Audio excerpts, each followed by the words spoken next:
Jay Crawford, Adam the Bull, Garrett Bush, and so many big names, it would take me hours to say all of their names.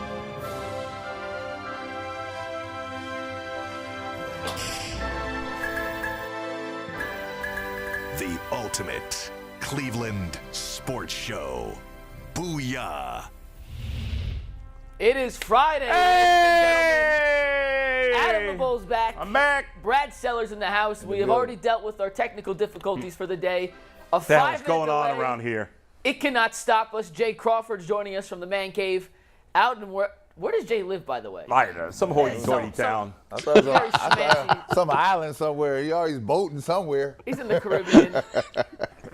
Yeah, my location is hidden because I don't want Bull raiding my house. Oh, yeah. I know he's coming over. Once he finds out where I live, it's a wrap. I'm stealing those trophies. I'm taking the pictures. I'm taking the Bull, helmet. how was your vacation, man? We missed you. Thank you. I missed you guys. My vacation was awesome. I took my son to Wrigley Field for the first time. Oh, wow. I bought him a Wilson Contreras t-shirt before the game, and then Contreras hits a two-run homer to win the game in the eighth. Wow. We had such a fun time in Chicago. My son sees, I told Brad this before, my son sees a Michael Jordan thing. We're talking about Michael Jordan. I'm like, you know Brad, who does the show with me, he played with Michael Jordan. My son goes, he played with Michael Jordan? He went crazy. He went crazy. And then we go to Seattle. We drove up to as high as you can on Mount Rainier, which is, have you been to Mount Rainier, Jay?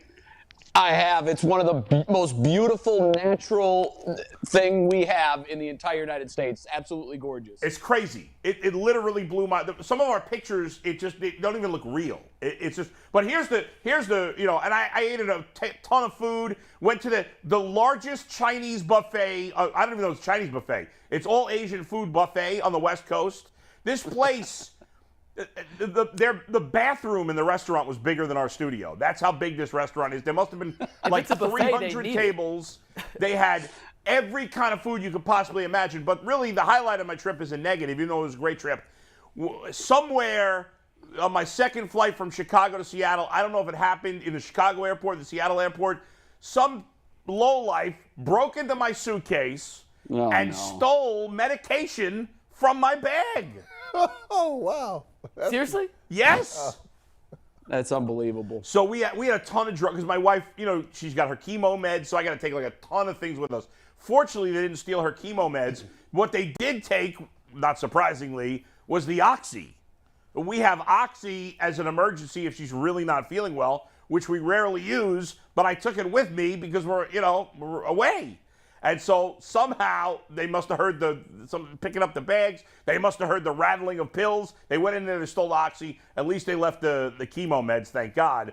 But although we had a lot of them with us on the plane, but it was crazy. And then I'm calling the police. Low life. Right? What airport was this? I don't know if it happened when we dropped off the bags in Chicago to go to Seattle, or if it happened when the bags came off in Seattle. I assume in Chicago because there's more time there before the flight. So it was either, but I don't know. It was Ratchet. It was either Ratchet SeaTac or Ratchet O'Hare. Yes, exactly. One of the two. It's pretty simple to fix, man. Just put a camera in where they handle luggage. I know. That's How going to does cut that that out happen? right now. How does that happen? It's unreal. So I was on the phone 30 minutes with the airline, and then they're like, well, you got to go to the police, too. I'm like, I'm not going to the police. This is my vacation. But I actually called. This morning, I'm like, oh, my God. I just thought about this. I was like, what if the person who stole my medication gets arrested, and then they see the prescription with my wife's name on it, and then the police are going to think maybe we sold them the Oxy. So I called my local police department in Rocky River, and I explained this whole story to them. And I said, I want it on record that this was stolen. We didn't sell it. It got stolen from my bag. So the Rocky River police. Smart. Just in case. You look at You Bull, got to cover think your drug ass. dealer, You never know. Right, yeah, exactly. You go to worst case scenario here. Like, Yeah, wait a right. minute, I mean, you I'm never know. I'm not the pusher or the peddler. No. That's not me. Selling that Oxy. Bull, it's great to have you back. Thank you. Good to be back. I'm glad you're feeling better. I am. Much Yes. better. And we'll look forward to having you back in studio. You're in studio Monday, right? Yeah, I did yesterday's 5 o'clock show at Channel 3 in studio there. I'll be back again tonight, but I'll be doing the sports show in studio Monday. Very much looking forward to getting back. Good. Jay, you should let me come get that boat while you were out. Hey, man, take it anytime you want, brother. Just have to pay the gas. Teach me how to drive first, but I'll be in it. I got you on that one. Yeah. You definitely need to know how to drive before I give you the keys to the boat. Yeah.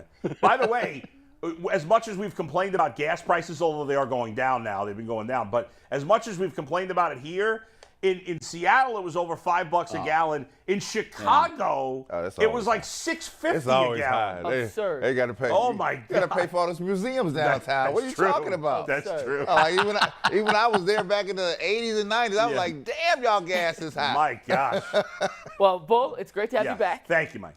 We missed you. We missed the I energy. missed you guys. I missed doing the show. I And, feel like I've been away forever. You have. Yeah. Because it was a couple of days. You came back for a day or two, then you left again. Yes. And a lot of news has happened this week. I know, absolutely. And the news cycle never stops. Yesterday it came out that Deshaun Watson's willing to accept an 8-game suspension and a $5 million fine from the NFL. So let's play a game of deal or no deal real quick. Yeah.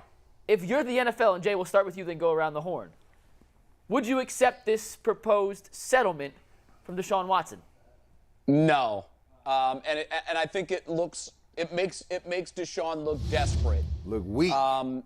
You're talking about a guy who has, all the way up to this point, insisted that he's done nothing wrong. Now he's going to accept an 8-game suspension. I think it's a bad look on Deshaun, and I think that it was just a miscalculation on his team, because I would be floored if the league would take that deal. Just this week, Roger Goodell came out and said, we're seeking a year because the crime deserves at least a year. So why would he cut that in half and add a $5 million fine? I thought it was a bad move by Deshaun. Bull, do you agree it's too little too late? Yeah, I agree. I mean, well, I think the league shouldn't have changed the suspension in the first place, as I said. However, if I'm in that league, if I'm pretending to be Roger Goodell, no, this is too little too late. And I agree with Jay. It makes Deshaun Watson look bad, which is probably why the owner's side leaked this out. But because there's no point in Deshaun Watson's side putting this out, because unless the league accepts it, which they probably won't, it makes him look bad. I think it also came from the owner's side, but for a little different reason. This came from the owners because now they can give a 12-game suspension and a $5 million fine and say, look, this is what Watson wanted. We went above and beyond that without suspending him for the full season. Right. Which gives them a little more leeway to say, hey, we may have actually dropped the hammer on a situation when the reality is they wanted a full 17-game suspension, an indefinite suspension, and more than a $5 million fine. And now, just because it's more than what quote-unquote Watson wants, they could look like they've done their due diligence, gave him a harsher penalty than what initially was called for without going to the maximum extreme here, which is indefinite and a bigger fine. Well, so first of all, I'm not convinced that came from Watson. I'm not, right? First, let's be clear here. What's going on here? There's a masterful game being played here by the NFL. It's masterful, right? It really is. I mean, Watson getting played at every angle because he doesn't understand the parameters of the game, right?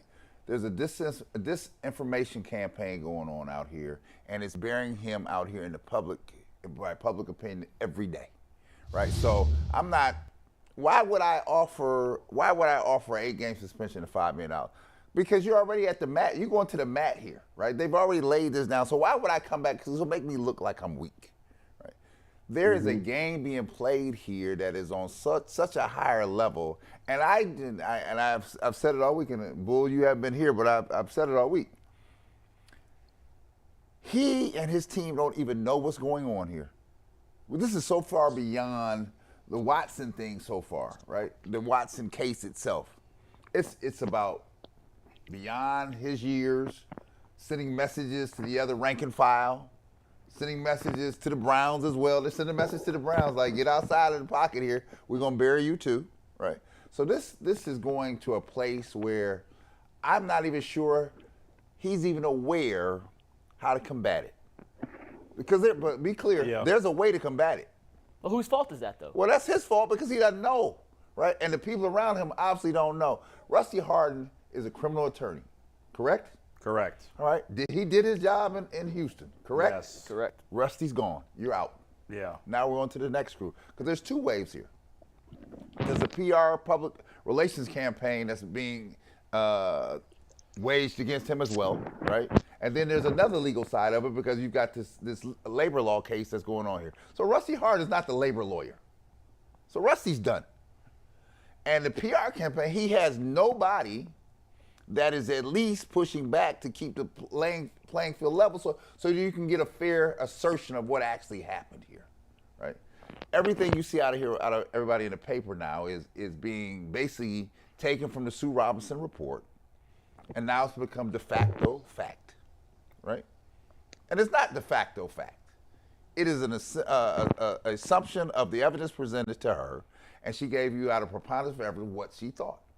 Now that is to be counterbalanced by what the grand juries in Texas thought, right? But nobody brings up Texas. Nobody says a thing about Texas. Yeah. And we talk about Texas, they don't even mention the Texans in here, right? So you're gonna pound Watson, but you're not gonna pound the Texans. Right? There's a whole bunch being played here, right?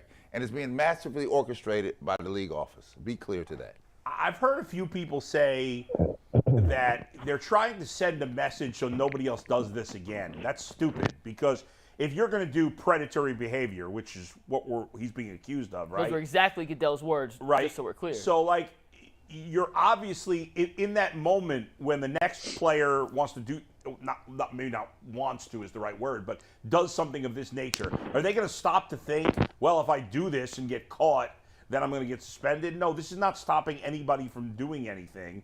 This is once again, so like the league has always made decisions based on emotion and PR, and now they're back to that again, which ultimately they run the league, so technically they can do whatever they want now. And this process was negotiated with the players. Why they agreed to it, I don't know. I guess they, you never think you're going to get in trouble, whatever it may be. But I just think everybody's talking so much about the number of potential victims here. And the bottom line is, even if it is true what she wrote, right? Yeah. Let's say it's true. Okay. I still think there's a huge difference between, like, we've gotten to the point now where any accusation of any sexual nature is all treated as equal. This is where and then the only thing that makes a difference is the number. And that's not true. No, I don't think there's many people trying to argue that Deshaun Watson is completely innocent here. No. He crossed the line. Yes. I think that's very likely clear here. To me, it is. However, there's a big difference between being accused of rape and being accused of taking out your penis and trying to get a happy ending and not forcing it on somebody. I know it's pointed language, but it's true. Well, here, it doesn't mean it's not wrong, but it's not as wrong as some of the there's levels to this thing. So just because there's a lot of numbers and he should be suspended and he's done something wrong, it doesn't. This is not worse than beating a woman. This is not worse than the accusation of rape. I don't understand how the commissioner says this is the worst thing that's ever happened. To me, that doesn't make any sense. Jay, you look like you want to say something. Yeah. Here. I was listening intently to Bull. He makes a lot of good points. I don't know what that. You're right. There are levels to this thing. The whole reason that we're here discussing this for months is because the league hasn't yet figured out how to dole out punishment on these different levels. So they have this huge basket of 6 games, and that seems to be the cap. And by the way, the one thing that has bothered me throughout all this is the language that this is behavior that this is like the worst behavior the league has ever seen. That's a little troublesome to me, only because Aaron Hernandez killed a guy while he was a member of the National Football League. Right. And somehow I think we glossed over that. Yeah. And certainly he was punished for that, of course. But let's stop that nonsense of this is the worst behavior that the league has ever seen. I can juxtapose these allegations to the videotape that I saw of Ray Rice. In my mind, I quantify Ray Rice's behavior as worse. So I don't think that we need to say, well, this is the worst behavior that the league has ever seen, therefore it should be the stiffest punishment that the league ever hands out. I just think that's dead wrong from jump. And I don't want to get too far off track, guys, because the question initially to start the show from McNuggets was, do you think this was a good idea to offer 8 games? I think we're all in agreement here. I think it makes him look weak. I do like the move that the Browns made a couple of days ago to announce that they intend to start Deshaun Watson. I thought was a brilliant move because it's the next chess move to the NFL. Yeah. And the reason I say that is I don't think Deshaun Watson touches the field tonight in Jacksonville. I don't. I could be wrong. It's just my opinion. My gut tells me that sometime between now and kickoff, the league is going to come out and say that Deshaun Watson has been indefinitely suspended. They do not want the image of Deshaun Watson running around on the football field creating highlights. That's the absolute last thing that the league wants. And I said this yesterday, and I've maintained this for years. Roger Goodell is a man who is used to getting exactly what he wants. And I think in this case, he wants to make sure that there are no video highlights of number 4 running around the field with a smile on his face. That's a bad optics for the league. I don't think we're going to get to that point, and I think he's going to have his buddy come out with the indefinite suspension before game time. I hope I'm wrong. I really hope I'm wrong. I'll be surprised if I am. So let me say, Jay, I think you're 100% spot on. It comes down to a couple things to me, right? Goodell wants his way, and I agree with you. I don't think Deshaun Watson hits the floor today, right? Because it just undermines exactly where they want to go. And the Browns move the other day was another move in the chess game. So they say something, and the Browns immediately come back and say, well, guess what? He's starting on Friday, right? That forces the next hand to say, okay, well, you starting him on Friday, right? Which means now that I have to suspend him before Friday because the league's going to say, if this occurs, the league is sending a message to the Browns, no, I'm going to teach you. I'm running this and you not, right? So the next move is Watson. That's why I don't believe this thing about the 8 games and the $5 million. This thing is headed one way. Either you succumb to the wishes of the NFL, that's Watson, or you say, screw it. We come this far, we're going all the way. Because the one thing I will just say is this, and I've said this from the beginning. You want the answer to the equation, answer to the question at the beginning of the equation, right? They have not concluded it because you cannot discount the 2 grand juries in Texas. You cannot do it, right? So he is not liable criminally for anything, but you're charging him for everything, right? And then your collective bargaining is so broad that it has really no definition of what the thing, and now you start throwing out words like egregious, predatory, the worst thing I've ever seen before. Yeah. You set the table. And the thing I've been railing against is this, and I'm not advocating for Watson. I'm advocating for the process of fairness. Watson has nobody that is pushing back to the narrative that's being created on the street. So now every time I turn on any talk show radio, read anything in print, it's like a foregone conclusion that this is what occurred, right? And I was like, well, who's pushing back on this, right? And so I'm not one of belief that he put the story out there, but I am one of the belief that I'm in agreement with Jay. I'd be surprised if he gets to run around in a 4 jersey today in Jacksonville. Well, yeah. It is worth pointing out, though, that the criminal grand jury in Texas and the NFL's personal conduct policy are not apples to apples. Like you cannot have to be. You talk about labor law. I'm just saying you cannot be charged criminally, but also still violate the NFL player policy. We're moved off the criminal piece. We're talking about labor law. So in labor law, the basic laws of this are that if I'm a collective bargaining agreement, if you want to change the labor law, if you want to change the rules of agreement, you have to give me proper notice first that you intend to do something. Totally agree with that. That did not occur. I totally agree with that. So no. That did not occur. So now we create the atmosphere of disparate treatment. That is obvious to anybody in this business knows what is going on here. And the NFL is trying to blow by the rules and regulations of basic labor law relations in this country. They are. Hey, Brad. Right? Yes. If I can interject just one thing, I agree with that. But here's where the union and Watson are in serious trouble.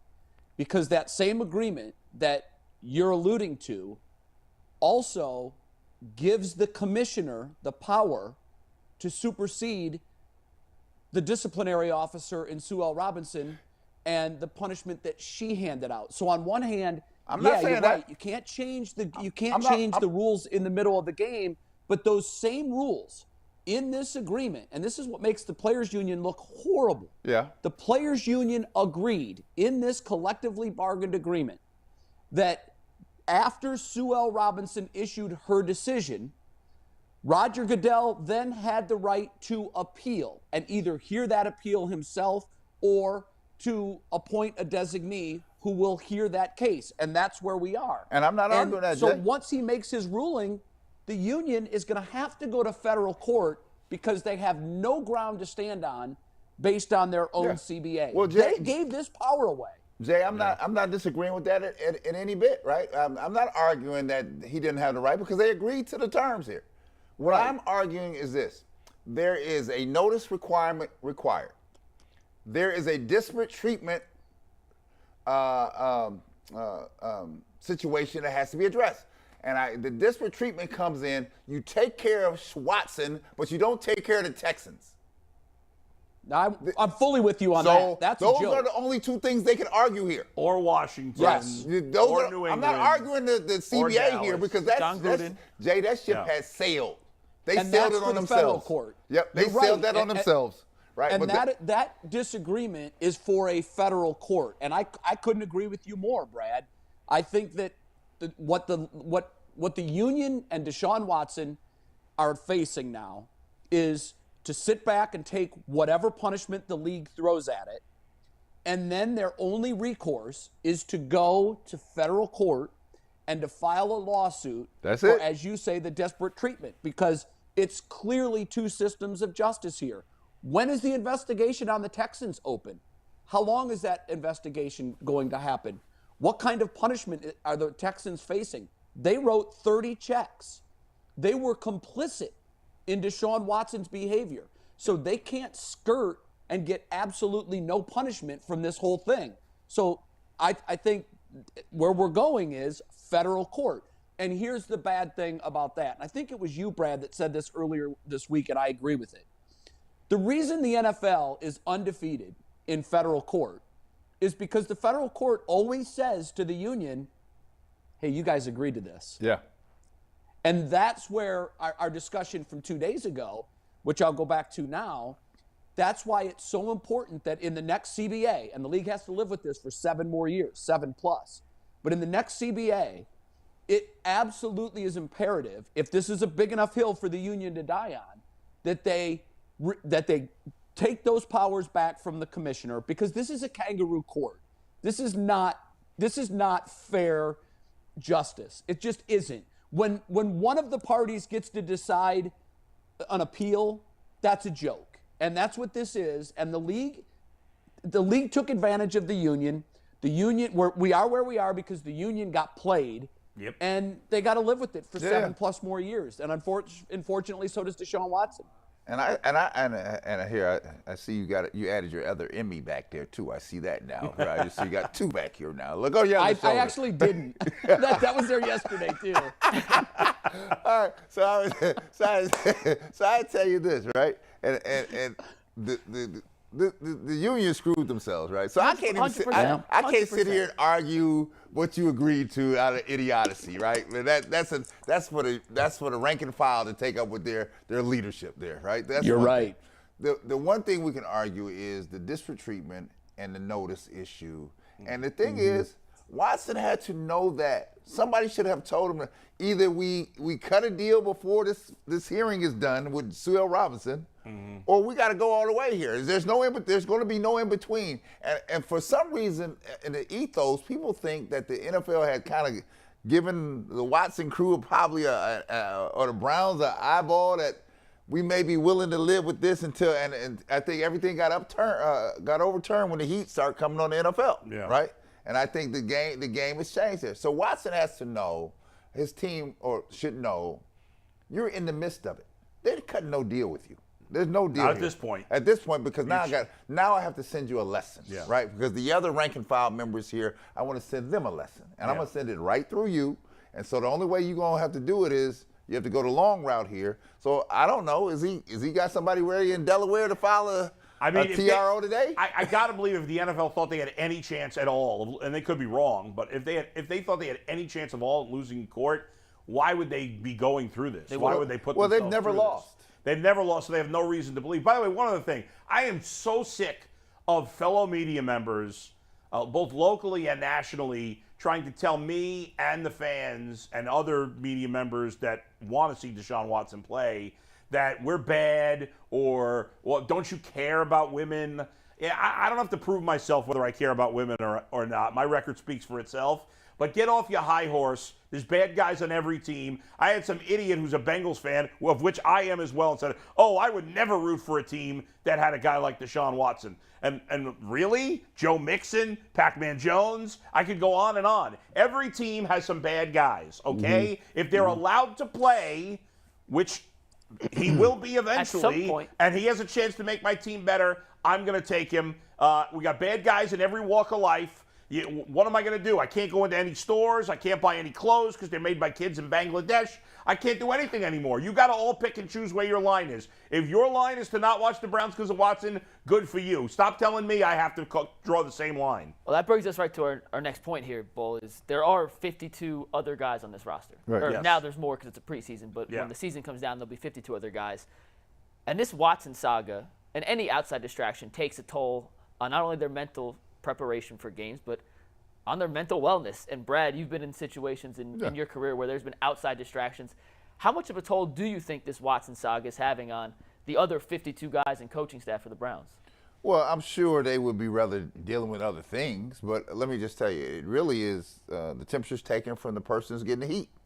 Because most players, professional players, have a theory, right? And the theory is, let me stay out of your locker because I don't know what the hell going on in your locker. I'm going to just mind my own business. And that's how they want to keep it, right? Now, if you're on a team where somebody's under serious duress and heat, right, it can become problematic if that person starts to melt down. So I don't know how Watson's temperature is, right, but he catches it from all angles. Now, if he looks like he's melting, it's going to melt down to the other people. Now, if it looks like he's not melting down, right, and that he's going on about a professional posture, then it shields the rest, right? And I'll give you a case in point. When Kobe Bryant was under duress for the case in Colorado, he was flying back from Colorado to Laker playoff games. He sure was. And Dropping performed. 50. Yep. Played hard. So that shielded the other guys because the stance he took was like, I didn't do it, right? Didn't do it. And I'm going to handle that, right? And so they just took their posture. Now, if it looks like you're succumbing to it and everything else, it can become problematic because the first question you're going to get asked here from anyone is this. What do you think about that? Yeah. Myles Garrett, what do you think about that? Chubb. Yeah. Not how many yards you have. What do you think about that? Chubb. Right. And it could just wear you down. Well, Jason Lloyd was in Bull's chair yesterday and said that Watson had been handling this situation mentally from a flawless standpoint until he got news that the NFL was appealing his suspension while he was signing autographs, and it was the first time he said he had heard that Watson looked drained and deflated a little bit. And Jay, you mentioned you talked to Jimmy Donovan, who's been out at camp, and that kind of seemed to be right in line with what he said. Is that correct? You're dead on. And first of all, I want to say it's moments like this that our show and our viewers are so lucky that we have a guy like Brad on our panel, because Brad, I don't think you could have more eloquently stated exactly what goes on in a professional locker room. And using the Kobe Bryant example is absolutely spot on. He handled his business. He was flying back and forth between Colorado and Los Angeles and coming home and dropping 50. And you could see the other Lakers looking around like, there must be nothing to see here. Exactly. And I do think this was Jimmy's point earlier this week. Jimmy said that the mood in camp was relatively positive throughout the entire camp until word came that the league was going to appeal. He said in that moment, it almost felt like someone just let the air out of the room. And you could feel that there was a deflation going on with the team morale. And I think a microcosm of that is exactly what Jason said. That Deshaun was signing autographs when one of the fans said, hey, Deshaun, the league just decided that they're going to appeal. And Jason said that his physical energy took a quick turn down. Well, if Jason saw that and the fans saw that, his teammates see that too.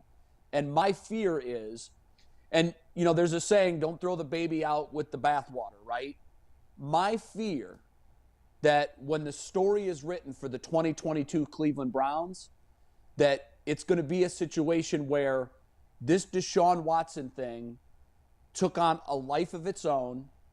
And ultimately, once the team is finally made aware of what their situation will be, and I think that's coming very, very soon, my fear is that everybody in that locker room is going to look around and say, we're screwed. Our guy's gone. We know what the situation is now. And so often in the NFL, that first 3 or 4 weeks, that first quarter of the season really sets the tone for the entire year. And everybody knows when you get off to a bad start, it's really hard to overcome that. Yeah. And my fear is that there is going to be a lot of negative energy if this decision comes out in an unfavorable way for the Browns. And the whole thing is going to spiral out of control. And it won't matter if Jimmy G is the quarterback. It won't matter if Jacoby Brissett is the quarterback. If it's anybody other than number 4, my fear for a length of time, my fear is this thing's going to go sideways in a hurry. I hope I'm wrong. I'm a diehard Browns fan. I'm done with the losing. I want to see this team make a long playoff run. My fear is if they're dealt this hand that I believe is coming, everybody's going to kind of look around. And I know it's a next man up mentality, and you can say that.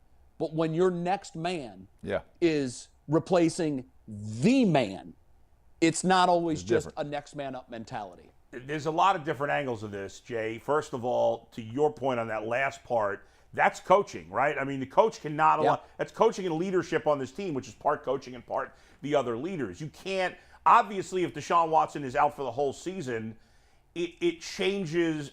You're human. The fans are going to think differently about the year, and the players will think differently. They could say what they want about next man up, but you're right.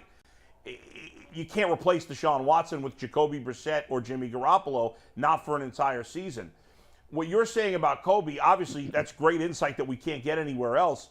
The only thing I would say that's a big difference is that the Lakers weren't worried, at least at that point, about Kobe not playing. The league wasn't trying to stop him from playing. In this case, the league is trying to stop Deshaun Watson from playing, and the team has this hanging over their heads. There's no way it can't, even if he was perfect, which would help.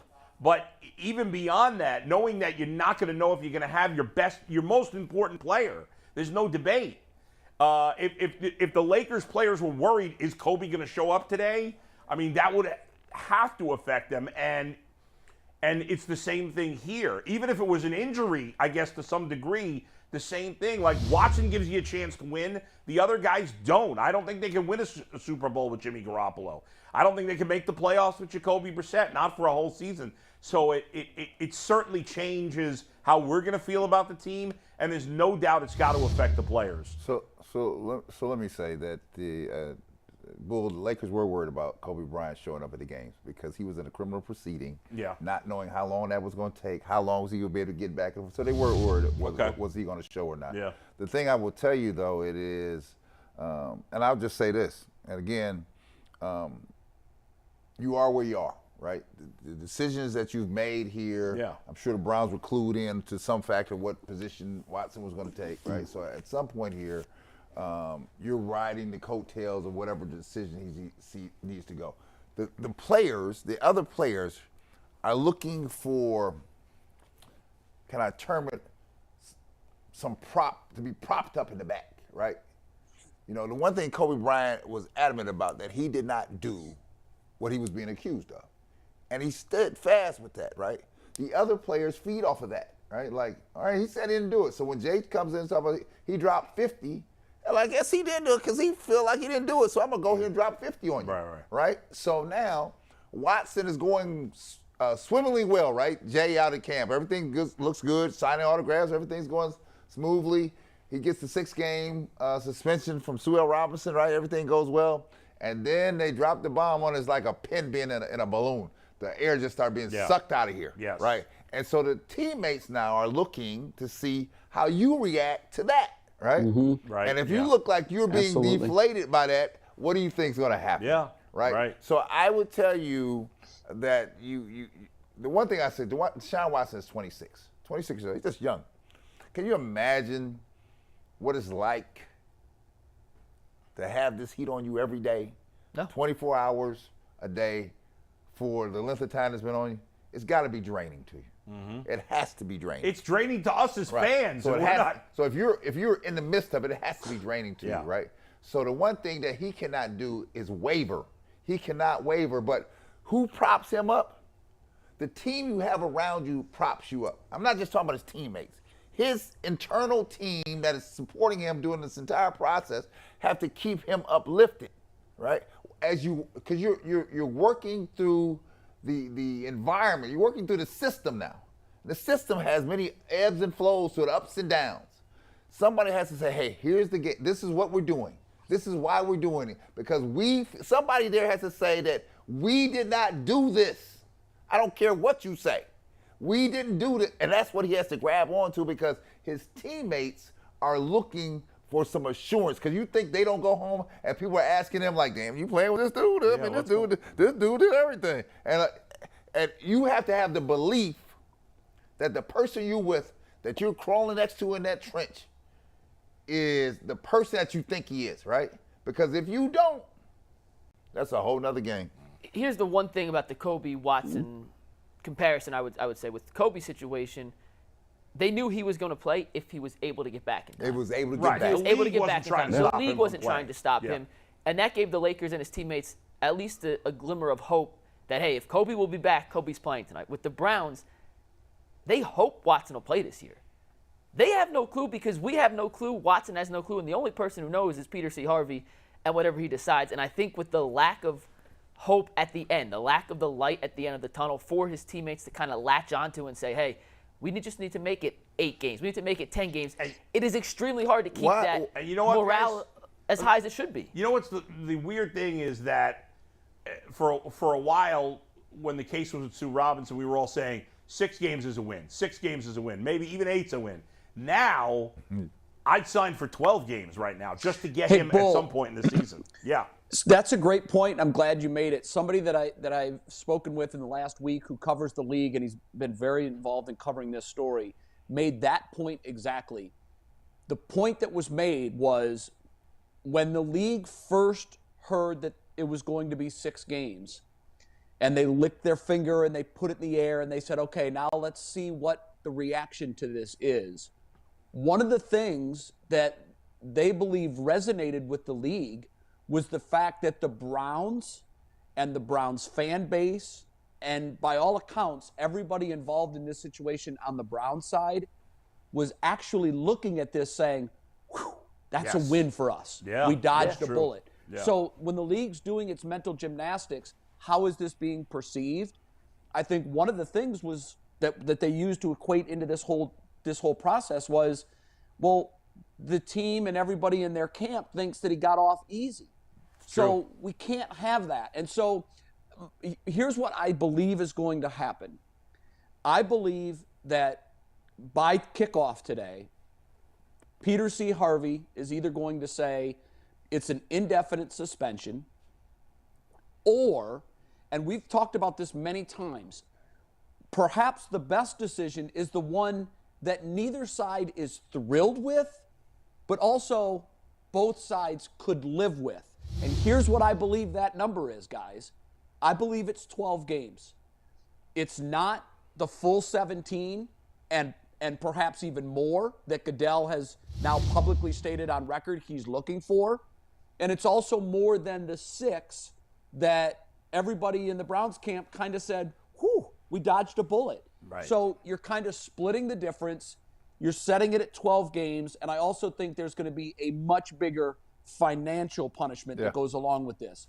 Is it a $5 million fine? Is it a $10 million fine? I don't know. But if I had to make a guess right now, could easily be wrong because we're all just guessing. That's all we're doing. Sure. I would say that it would be 12 games, $10 million, gavel is slammed, and I think at that point, maybe Deshaun and the NFLPA say, we're good with this, let's just play football. Jay, that would have to be that deal would have to be cut before tonight.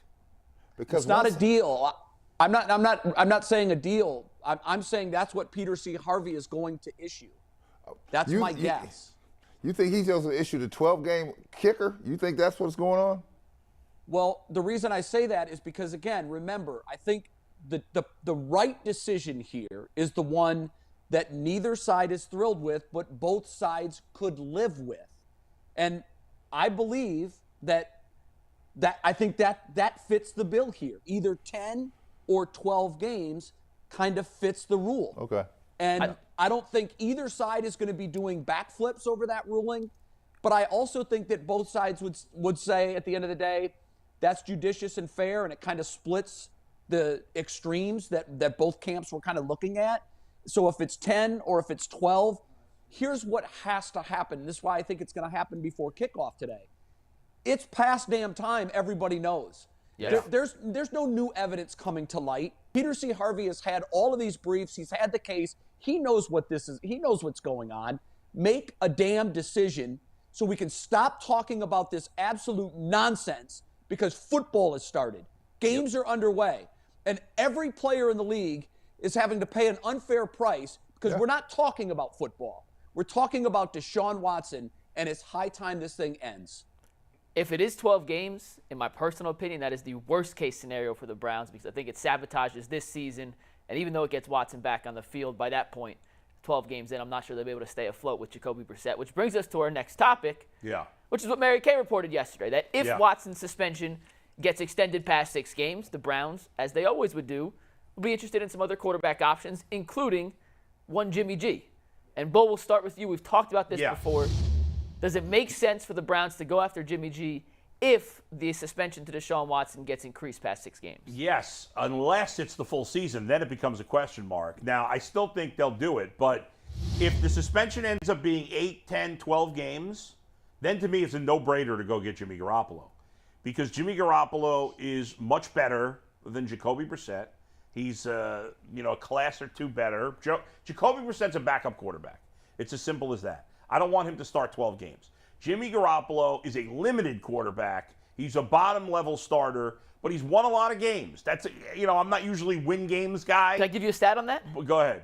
He's 33-14 in his career. Yeah. His career win percentage, .703. That's the third highest active win percentage for any quarterback with 45 starts. Now, he's been surrounded by excellent talent. But he does win. And he's usually, you can make a case the talent has carried him. He ain't carrying the talent. However, he has been you can't argue with it. He went to the World Series, went to the Super Bowl, went to the NFC Championship game last year. He gives them a better chance to stay afloat. Now, if the suspension's for the full year, I don't know if I do it, because I don't think you can win in the playoffs ultimately with Jimmy Garoppolo. The AFC quarterback class is too good, and even though the Browns have a talented team, I can't see Garoppolo winning 3 games against Mahomes, Allen, Burrow. I can't see him winning 3 games against those guys, even with the Browns' talent, because those other teams are good too. But if it's 12 games, if it's 10 games, to me, plus if it's the full season, I don't want to screw up the cap for next year when in theory that's my bet. But listen, I don't want to give up on the season if I don't have to. And if I'm going to get Watson back at all, then I need my best chance to stay afloat. Jimmy G can give me, I think, at least can go 500 to 12 games, at least, maybe better. And that gives me a chance to still make the playoffs.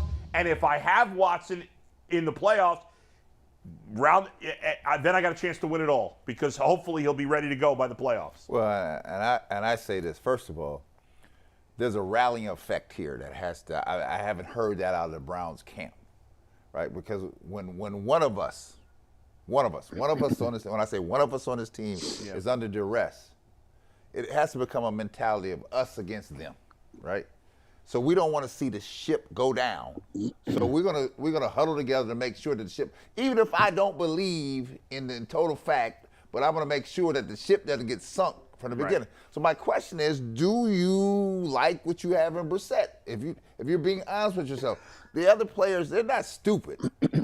They know, can I win with this dude or not? Right. Now, if you cannot win with this dude, then okay, we have to do something else, right?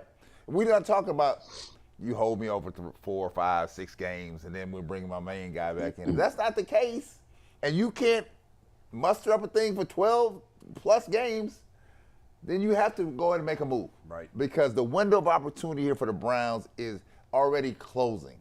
You know, they say in sports, once it opens, it automatically starts to close. Yep. So it's closing. So either we're going to go or we're not going to go.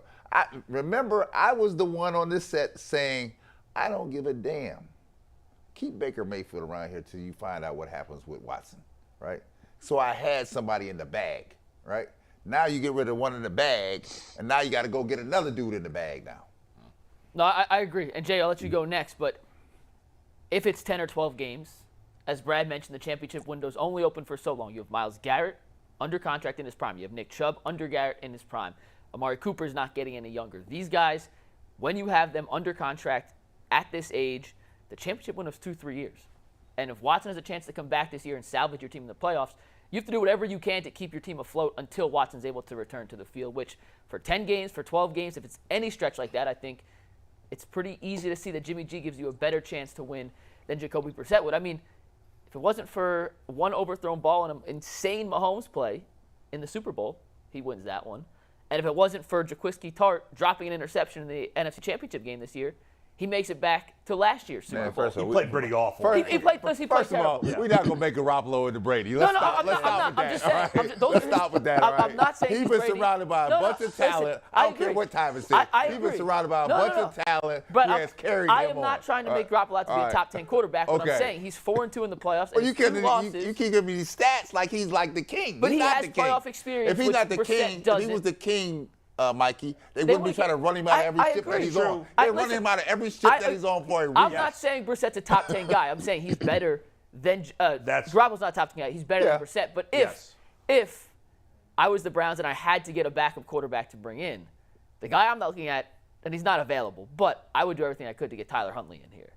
What he did for Baltimore last night was phenomenal. I know it's a preseason game, but he was great. He was great filling in for Lamar Jackson last year, and I know the Ravens wouldn't trade him to a division team. I watched every Tyler Huntley was very good in the backup role last year for the Ravens. Nuggets. I take him over Garoppolo. Come on, Jay. Jay, come on. I know it's not happening, but I'm saying if you're asking me who's the best option, that's the best option. He's not. Look at that. He's not happening. It's the preseason. Who cares? Let me let McNuggets in on a secret. You're in Ohio. We know football. I'm not saying y'all we know don't. football. I'm not saying y'all this don't. Dude here, this dude here is not the dude. Who cares? He's not What's Brissett gonna do? He's not the guy, right? I'm gonna say if you're gonna go with Huntley, you might as well go with Brissett, right? Seriously. They're not going to trade him to a team that they I hate said that. I know. in their division. So I think before I answer this, I have to say, literally before I came down to do the show, my wife said, "Hey, are we signing that cute guy today?" That's where we are now, guys. That's Is that where we are, Jay? He's the best looking man in America.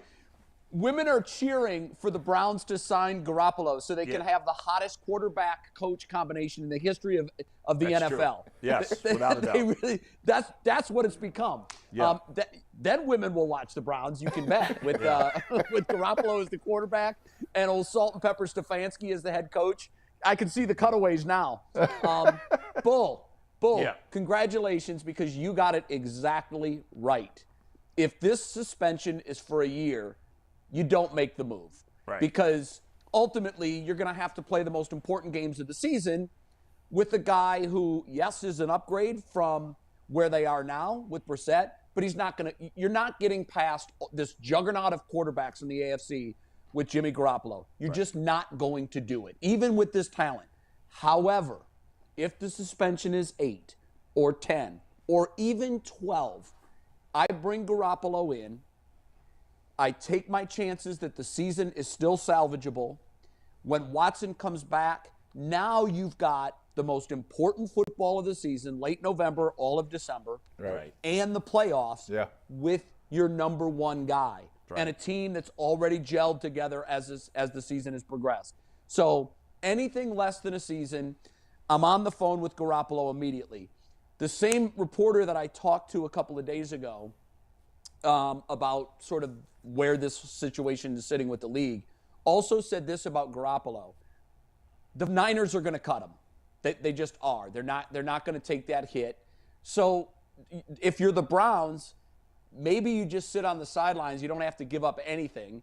You just have to pay his salary. You just sit on the sidelines. You wait for that to happen. Now, granted, that means you're going to have to go to war with Jacoby Brissett for the first couple of games. But the way this schedule is built, I'm okay if Brissett has to play 2-3 games until we get Garoppolo in here, up to speed with the offense. Then, as the schedule really starts to get nasty, you turn it over to Garoppolo, and you take your chances. It literally might be patchwork quarterback here for the Browns, but anything less than a full season, and I want Garoppolo on the roster. Well, Jay, you're thinking very logically here. People in this town are in a panic. I mean, they're in a panic here, right? And so I'm not sure, because what you just said is very smart. Let's just play this out here. Let's see. We got the first 4 games. Looks kind of light. Look like I might be able to squeeze my way through it. And if I know that San Francisco's talking about cutting him, let me just wait and see if they cut him, right? But that would mean you would have to be steadfast in your belief that he can get you through the 4 games. Now, the flip side of it, the panic in this town, because I hear it on the radio, I see it on TV, I hear it in Whole Foods. I mean, the panic is unreal in this town. Like, anytime something goes sideways, we immediately go to panic here, right? Relax. That's true. Worst case scenario. Relax. Always. Relax. Let's figure out how to get to the first part of the season, right? We don't have to have Garoppolo doesn't have to be here today.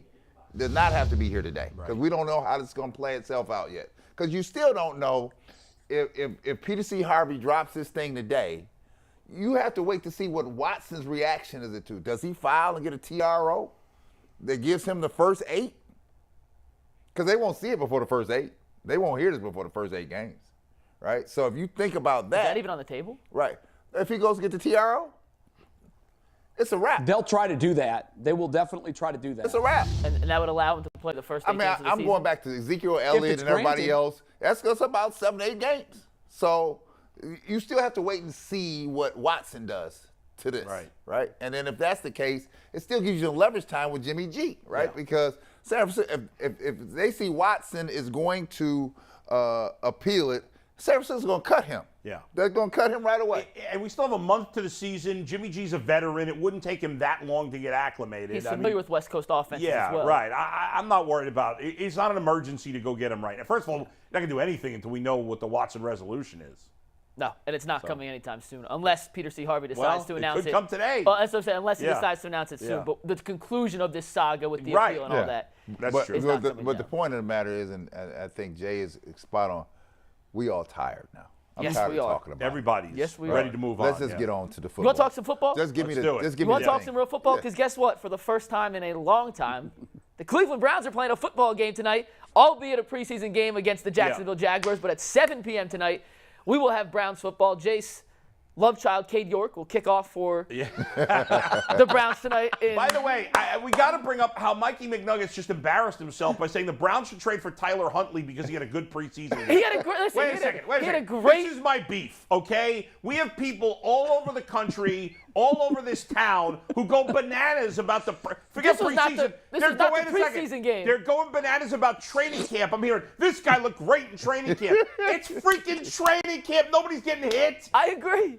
But he played well last year in relief of Lamar Jackson. The reason I'm going to dominate the Ultimate Cleveland Sports Show Fantasy League, even though we're only doing 10 teams, it looks like, is because I am a professional fantasy league player. Yes, okay? you are. And I have had the Lamar Jackson in my keeper league. Okay, we have contracts. I'm getting to the point of this in a second. I've had Lamar Jackson as my quarterback since he was a rookie. Okay. On my keeper league fantasy team. So I had Tyler Huntley last year. As soon as Lamar Jackson got hurt, I picked up Tyler Huntley. And I played him. So I watch my quarterback's games every time for my keeper league fantasy because it's a big money league. So I watched Tyler Huntley take every snap. Big money. Big money for me. So I watched every snap Tyler Huntley took. First of all, he's okay. He's a backup quarterback. Don't tell me how good he is. They didn't win any games. He didn't play that great. He did all right. You know, nobody was that worried. The whole team was a mess. And he wasn't that good. You know, the stats look fine, but he dinks and dunks down the field. He's nothing special. And as Jay said before, they're not trading for him anyway. My point is people go so crazy about the preseason and training camp. This guy's amazing, best shape of his life. Shut the hell up and just enjoy the games. Don't read too much. You can't read much into preseason and training camp. We can enjoy it. I'm happy to watch the Browns play tonight. It'll be fun to see some action. But we can't go crazy about it. My thing with Huntley was he played well enough last year, and he fits what Watson does more than Garoppolo. That's it. And I said in my little thing, I said in my thing they would never trade for him, but that's the quarterback who I would want if we overstated his qualifications. Okay, let's talk a little Browns football. Before we move on from that real quickly, why Garoppolo is, I think, the answer in this situation.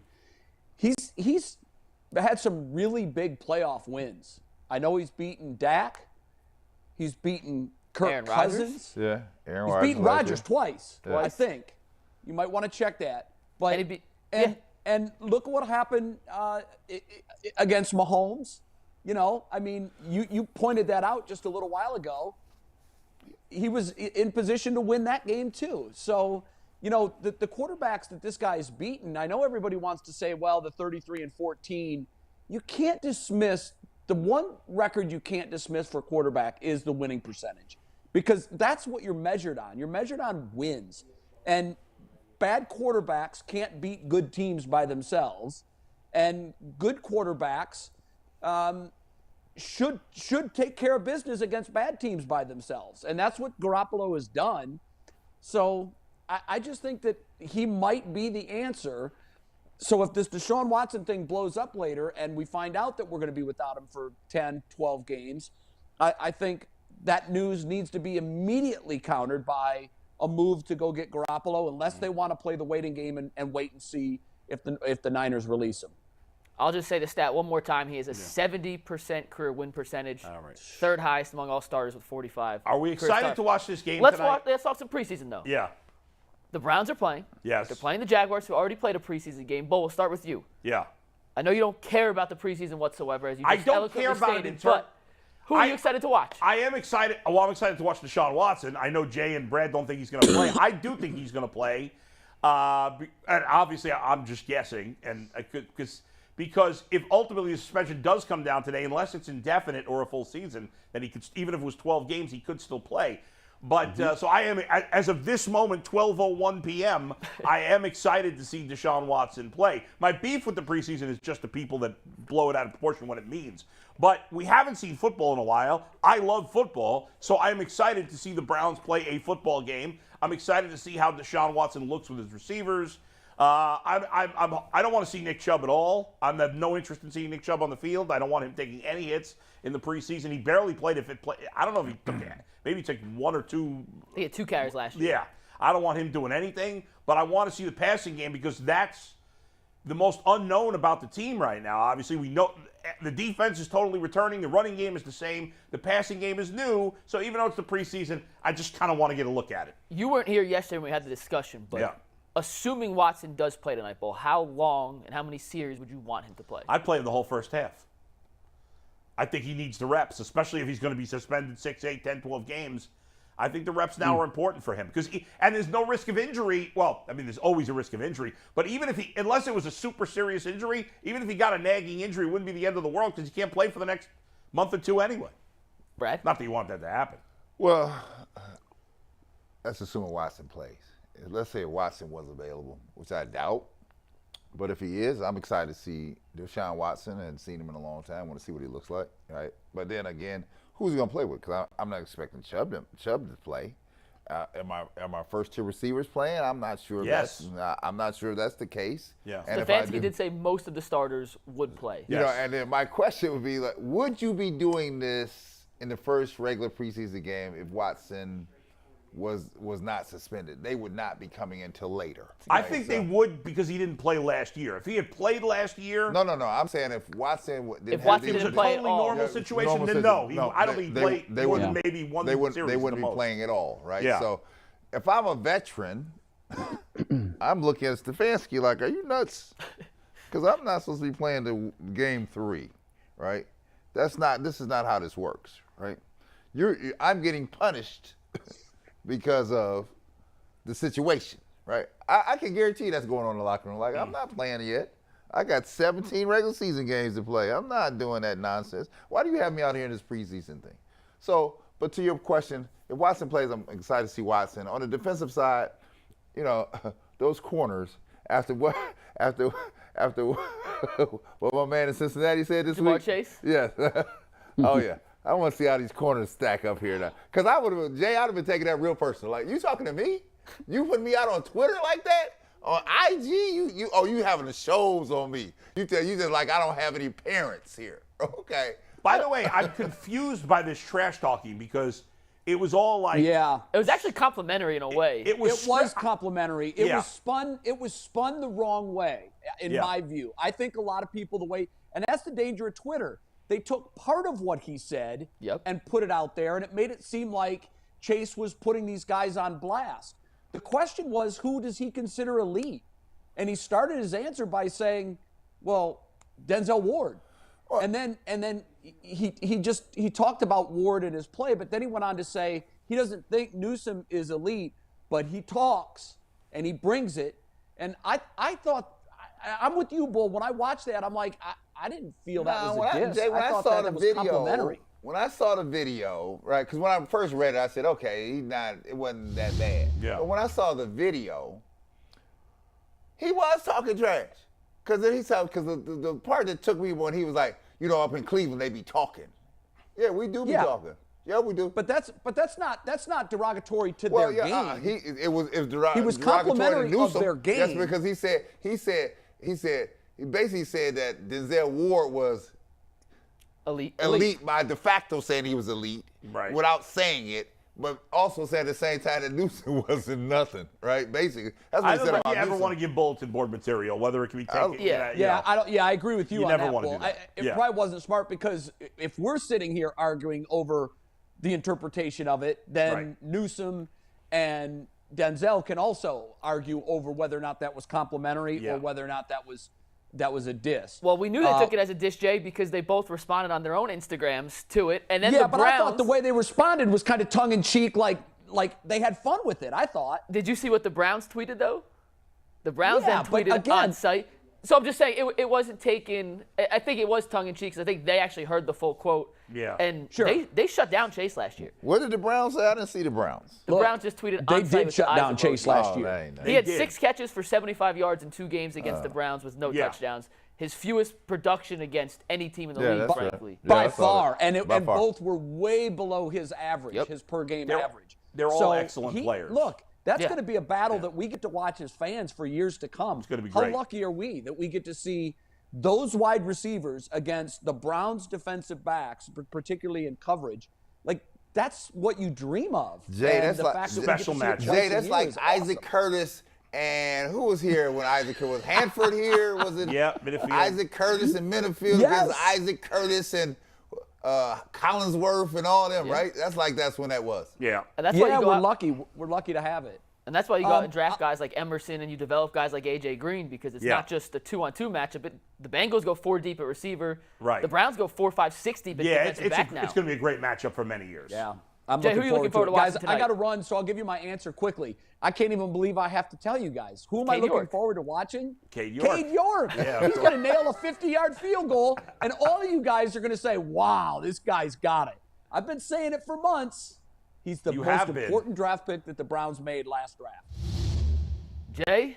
I can't disagree with that. I mean, he's going to play the most important role of any of the rookies. There's no doubt. I mean, it's an important Look part. at that stat. I like a good he's kicker. 17 of 18 in camp, and his miss was almost a 60-yarder. Like, the guy is – the AFC Central is going to have the best collection of kickers that any division has ever seen. Yeah. It's unbelievable how good these kickers are, and we had to keep up with the Joneses, and we finally found our guy. And I will say that I poo-poo pretty much everything in camp. I think 17 of 18, to me, like, I can't get that excited about it until he does it in the game. However, I have seen, to be positive about it, I have seen other drafted kickers be a disaster in training camp. Sure. And so the fact that he's making them all is only good, because I would be more worried about the negative than I am. He's got to prove it in games and pressure. Yes. But he's not like. I agree. At least you're not losing confidence in him in camp. That's important. Hey, Jay. Yeah, I think you're right. You can lose ground, but it's hard to make up ground in camp. You're expected to make every kick. Go make them. Yes. Jay, I do like your kicker. Go ahead, Brad. I like your kicker, right? You like him, don't you? I like it told you. because I saw the stuff we had before. It was trash. That's true. It was trash. I was like, we would cross your fingers like, is he going to make this thing? It's trash. I know. We don't have to do that anymore. Guys, I got to run. See you, I'll Jay. see you Monday. We'll see you Drop Monday. those Take keys. care, guys. Drop the keys to the boat at Bear Creek by my house. Me and Brad won't I'll hurt put it, him we in the promise. Dropbox. Yeah. All right, thanks. Anthony, we have See you some guys. internet responses to that same question of who our fans are most looking forward to seeing tonight. Also, how about the Cleveland sign, by the way, in the front of the set? Yeah, slick. You notice it, Bull? That's slick. Yeah, look Slick. at that. That's new. As of today. It's the ultimate Yeah, Cleveland sports show. so we did reach out and ask who everybody was excited to see tonight, and whenever we ask the internet anything, it's brought to you by PCC Airfoils. And we got a Frozen J. Looking for a career advancement and great benefits? PCC Airfoils is a leading manufacturer in Northeast Ohio. And all locations of PCC Airfoils in Eastlake, Menor, Wickliffe, and Minerva are hiring for all positions starting at $18 an hour and up. Plus, get a full benefit package, paid time off, and signing bonus. Apply online at precast.com/careers to learn more. You make airfoils, make me feel royal, trust me. Ooh-wee, I want PCC. That's slick. That is phenomenal. That's Eddie Everhart. Let's give it up for Eddie. Eddie. That's slick. Oh, Eddie tweets at me all the time. Tweets at the show. Eddie's a big UCSS fan. I love it. And we need more fans. Yes. We taking more drops. Which I'll look in there. We need more fans because I'm sick of doing. I'm not sick of it. I actually have fun doing it every day. But we need more fans to do that. Eddie, that was phenomenal. Eddie That was crushed better it. than Yeah. any of the ones I've done. Let's get one more Eddie I mean, round of that applause. was- If you guys send it to us, either DM me Yeah. on Twitter, DM the show on Twitter, send it Yeah. via email at ucs@wkyc.com. Love it. We are now cleared by legal to use any fan submissions because Eddie sent us that on Yes. Sunday. Yes. Took us a while to get it cleared. Now we are cleared to use them. So Eddie, thank you. And We Mike calls me appreciate this it. morning, and he's like, "Are you okay if we play somebody else?" And I'm like, "What am I, some prima donna that I don't want anybody else doing?" I just wanted to make sure you were cool with it. No, So. I think it's great, and I love it, and that was awesome. That was Eddie, fantastic. yeah, great job, Eddie, and we Yeah. are excited to see what the rest of our UCSS crew Yeah. can come up with. Absolutely. But Anthony, let's get to some internet answers. Who is the internet looking most forward to watching tonight in the Browns-Jaguars preseason opener? Fitch tweets Cooper and Delpit. Mari Cooper. Amari Cooper, Great Delpit, two Delpit. good choices. Yeah. One offense, one defensive I'm player. looking forward I like to it. seeing some of the rookies they drafted on defense as well. I want to see Perryion Winfrey, by the way. I'm very Yeah. excited to see him play. And Michael Woods, the receiver, who's been drawing a lot of praise during camp, especially because I think they are Enough going with to the try. praise. Enough with the praise. But he's got some attention. Camp. And I do want to see, though, this passing game expand and see how they plan to use. See what Josh Rosen has. See what Josh Oh, Dobbs. come on. You really want to see what Josh Rosen has? Well, in a bad way. If we down to Josh Rosen, Oh my God! Come on. Yeah, what's the? I can't think of the kid's name now. The kid, the running back they drafted late, Jerome Ford. Jerome Ford. Yeah. I want to see him. I want to see some of the Yeah. new skill position players. That will be some, important depth down the line. Anthony, what's next? Next up, we got Cade York and Perryion Winfrey. Two great There rookies. you Hot go. take, Tommy. I don't know if that's a hot take, but yeah, we just mentioned both of those guys. All right, next, Anthony. We have Jakeem Grant and Winfrey again. Jakeem Grant got David hurt. Jakeem Grant was okay. it? So Dale said Jakeem Grant was it. Now it's Winfrey or David Bell if he's playing. Emerson will be fun to watch too. I like a lot of the rookies they drafted. I think David Bell has a chance to be good. I think Emerson has a chance to be good. You got a few highly touted prospects here. So Yeah. now we're going to see if we can turn a prospect into a player. That's where That's the key true. is, right? There we go. I think we have two more, Anthony. One more. Yeah, one more, and this person is excited to see Kareem Hunt and Greedy. I don't think Kareem Hunt's going to play, is he? He might get a down or two. By the way, But- obviously you guys talked about the Kareem Hunt thing, and I wasn't here, but What's your take? I don't have a huge I don't have a huge problem with I don't have any problem with him trying to get more money. It's business. He's trying to make more money. I think this I saw a couple people tweeting like, oh, the Browns did him a favor and they signed him. You know what? That ship has sailed. Okay, that was years ago at this point. He hasn't gotten any trouble since he's been here. Kareem Hunt doesn't owe it to the Browns for the rest of his career to take less money or to whatever. He wants to make money, fine. I think it's stupid for him to hold out. I don't think he's going to win that way. I mean, Le'Veon Bell, a much more accomplished running back with no trouble off the field, didn't win that way. So he's not going to win that way either. I would not pay him. I would not extend him if I were the Browns. But I don't blame him for doing it. He has a little leverage right now because there's so many concerns about the passing game, or at least I think he has some leverage. Well, But I don't think they're going to pay him, and I don't think they should. No, and he did a hold in. I mean, he sat out 2 days of he's not going to practice. sit He was out in games. camp, then he missing returned to games. practice. No way. It was more of, I think, an overblown story because it came out afterwards. And it's funny, it came out on Sunday. Yeah. Well, he practiced an hour later. Well, miss a game, miss a check. So it's not. Yeah, he's not missing any checks, no. We're going to have Chris Rose and Aditi join us in a few minutes. Yeah. Okay. They're logging on now. Yeah. So let's do a little prediction time. Okay. I know it's a preseason game. We have no idea who will play, how long they'll play. We assume we'll see Josh Rosen. We assume we'll see a little bit of Jacoby Brissett. We assume we'll see some Josh Dobbs. But we'll start with you. Yeah. Make it crazy. Oh, wait, we have good bet, bad bet too, Anthony, right? Let's do good bet. Yeah, we can do good bet, bad bet. Absolutely. While we're waiting on him, yeah. Real quick, though, prediction. Browns win tonight? I think the Browns will win by a touchdown. Brad? I got Browns by 10. I'm going to go Browns by 15. Browns by 15. I think Trevor Lawrence will probably play a lot in this game, won't he?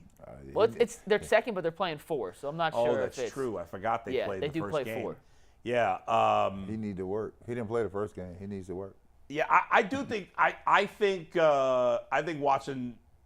Because I think Watson's going to play, I think they'll win. Then you figure out this now. If Lawrence plays, you got Clemson versus Clemson. It's hard to predict preseason games. So you got the leader of Clemson followed by the next leader of Clemson. It is back to back. All right, let's do good bet, bad bet real quick, Anthony. Yeah, so I don't have the standings in front of me because it's on our whiteboard upstairs, and I didn't think about that. Probably should have brought the whiteboard down. That is true. We have a new whiteboard system, so it's not 12 emails a day. We're very excited about that here in the UCS production booth. You're in first place by like 10 games, Bull. Am I continuing to dominate? You went 1 and 2 yesterday, though. I did go 1 and 2 yesterday. Tyvus went 3-0, so Tyvus is catching a little percentage points up. Yeah, Tyvus went 3-0. But all right. Either way, Bull still has 100 wins. You are the lone triple-digit winner right now. Still. So it's been a weird week. Jay hasn't sent his bets in every day. G. Bush has been. We've had some. I was away. I was in the Pacific time zone. You are Mr. Consistent. And I still got him in on time. And you're also the first one here every day. So, Bull, we do appreciate your hard work and effort. Well, I guess I was still first. You still were first today. Well, I mean, if you count me, but I was that's true. 6:30 this morning. All right, what do we got? Let's do All good right, bet, so bad first bet, guys. First one's going to be Browns minus 1.5 at the Jaguars tonight. Now, we're doing it this way because the rotating panel, there was never the consistency of people in here. Got it. We all made predictions. We all think the Browns win this game. Good. So, by that, we're taking the W. Right, okay. Next one. All right, so next one is going to be under 37.5 points at Browns versus Jaguars. I can't remember what I put for this. I think I said bad bet. You did say bad. I think it's going to be a high-scoring game. I said good bet. It's going to be under 37. And I agree with Brad, under 37, despite the fact Josh Rosen does touchdown. Okay. Speaking of Josh Rosen. Boy, you were from California, too. What is the deal? My God. Support my Jewish quarterback. You're like a homer. I appreciate that. Our third bet, over 54.5 passing yards for Josh Rosen. That's a bad bet. I don't think he's going to play enough. How much? I mean. I think he's playing the whole fourth quarter. You do? I think he's playing the whole fourth quarter. You got Dobbs. You got Brissett. Is Brissett not going to play at all? Well, you got to look at it this way. Yeah. If Watson plays, that means Brissett's going to play maybe a quarter. Yeah. Then you got Dobbs and Rosen for the second half. I think they each get a quarter. But what if Watson plays the whole first half? Then you play Brissett in the third quarter? Well, then that's the Rosen beauty. might not play at all. You never know. Yeah, but Watson going to play. If he plays, he's going to play the whole first half. I think he might. Yes, he is. I think he'll only play a series. I think he should play a whole series? first half, but I think he's only going to play a series. I think they're going to get. I want. You got to get some work. Would you play Watson behind the second stringers though? That's the real. They're question. not. No, the first stringers stay in as long as he's in. Yeah, that's what I said. I told you they're getting penalized. They're going to be very upset about that on Monday. No, this guy's suck it up. Shut up. So my God, you're going under. Tons of money. I said it was under. I said he wasn't going to have no 54 yards. Even if he does play, he won't do it because he stinks. We'll see. Well, Josh we won't see. We already know that. We know he stinks. Yeah. We know he stinks, but it's a preseason game. I know that's why preseason is meaningless, as I keep trying to tell you. Listen, none of us. Listen. It's not meaningless. It has the preseason has value for the team, and it's fun to see football. But you can't. What's meaningless is the statistics and reading too much into what it means. You cannot extrapolate any results from that. Exactly. Right? You cannot. You got to be realistic. Just like we say, Jacoby Brissett knows who he is, right? He knows what his role is. Yes. Same thing about the preseason. We got to be realistic about what the preseason is. It has its value, but you can't overrate it. Yeah, there's no question. Well, you know, my first preseason, I went for 24. Let's go, Brad. I said, oh, this is great. I got this. Little did I know. What did MJ say? No, he had 25, but I did like this. I was like, I got this thing figured out. Yeah. And then I figured out that the vets hadn't turned up yet. They're like, no, we're not going hard in preseason. Can you remember the name of the person that defended you in that first preseason I don't game? remember nothing. I was just getting buckets. And I was like, oh, this is easy as Ohio State. This is going to be great. What team were you playing? I can't remember. Isn't it amazing what your remember the memory? points. Yeah, it's just selective memory. But I remember my first scrimmage in college. I'll never forget that. My first postseason interview, I got invited to the interview room. Jordan was over here, I was over here. I was like, yeah, this thing is great. And then I was like, and then next thing I know, I was like, each game got harder because the veterans start coming in like, okay, we're getting focused because the first game is what we're really heading for. We're not wasting our energy, to your point, right, in this preseason. Yes. So, Brad, what if later, as Aditi and Chris are waiting to connect, as a veteran, when you got later in your career, what would your mindset have been if your coach came in the first preseason game and said, Brad, I need 32 hard minutes out of you tonight? How would you handle that? Oh, it would be a problem. I'm not doing that. I've been in this league long enough, I don't have to do that, right? Because the prize is the season.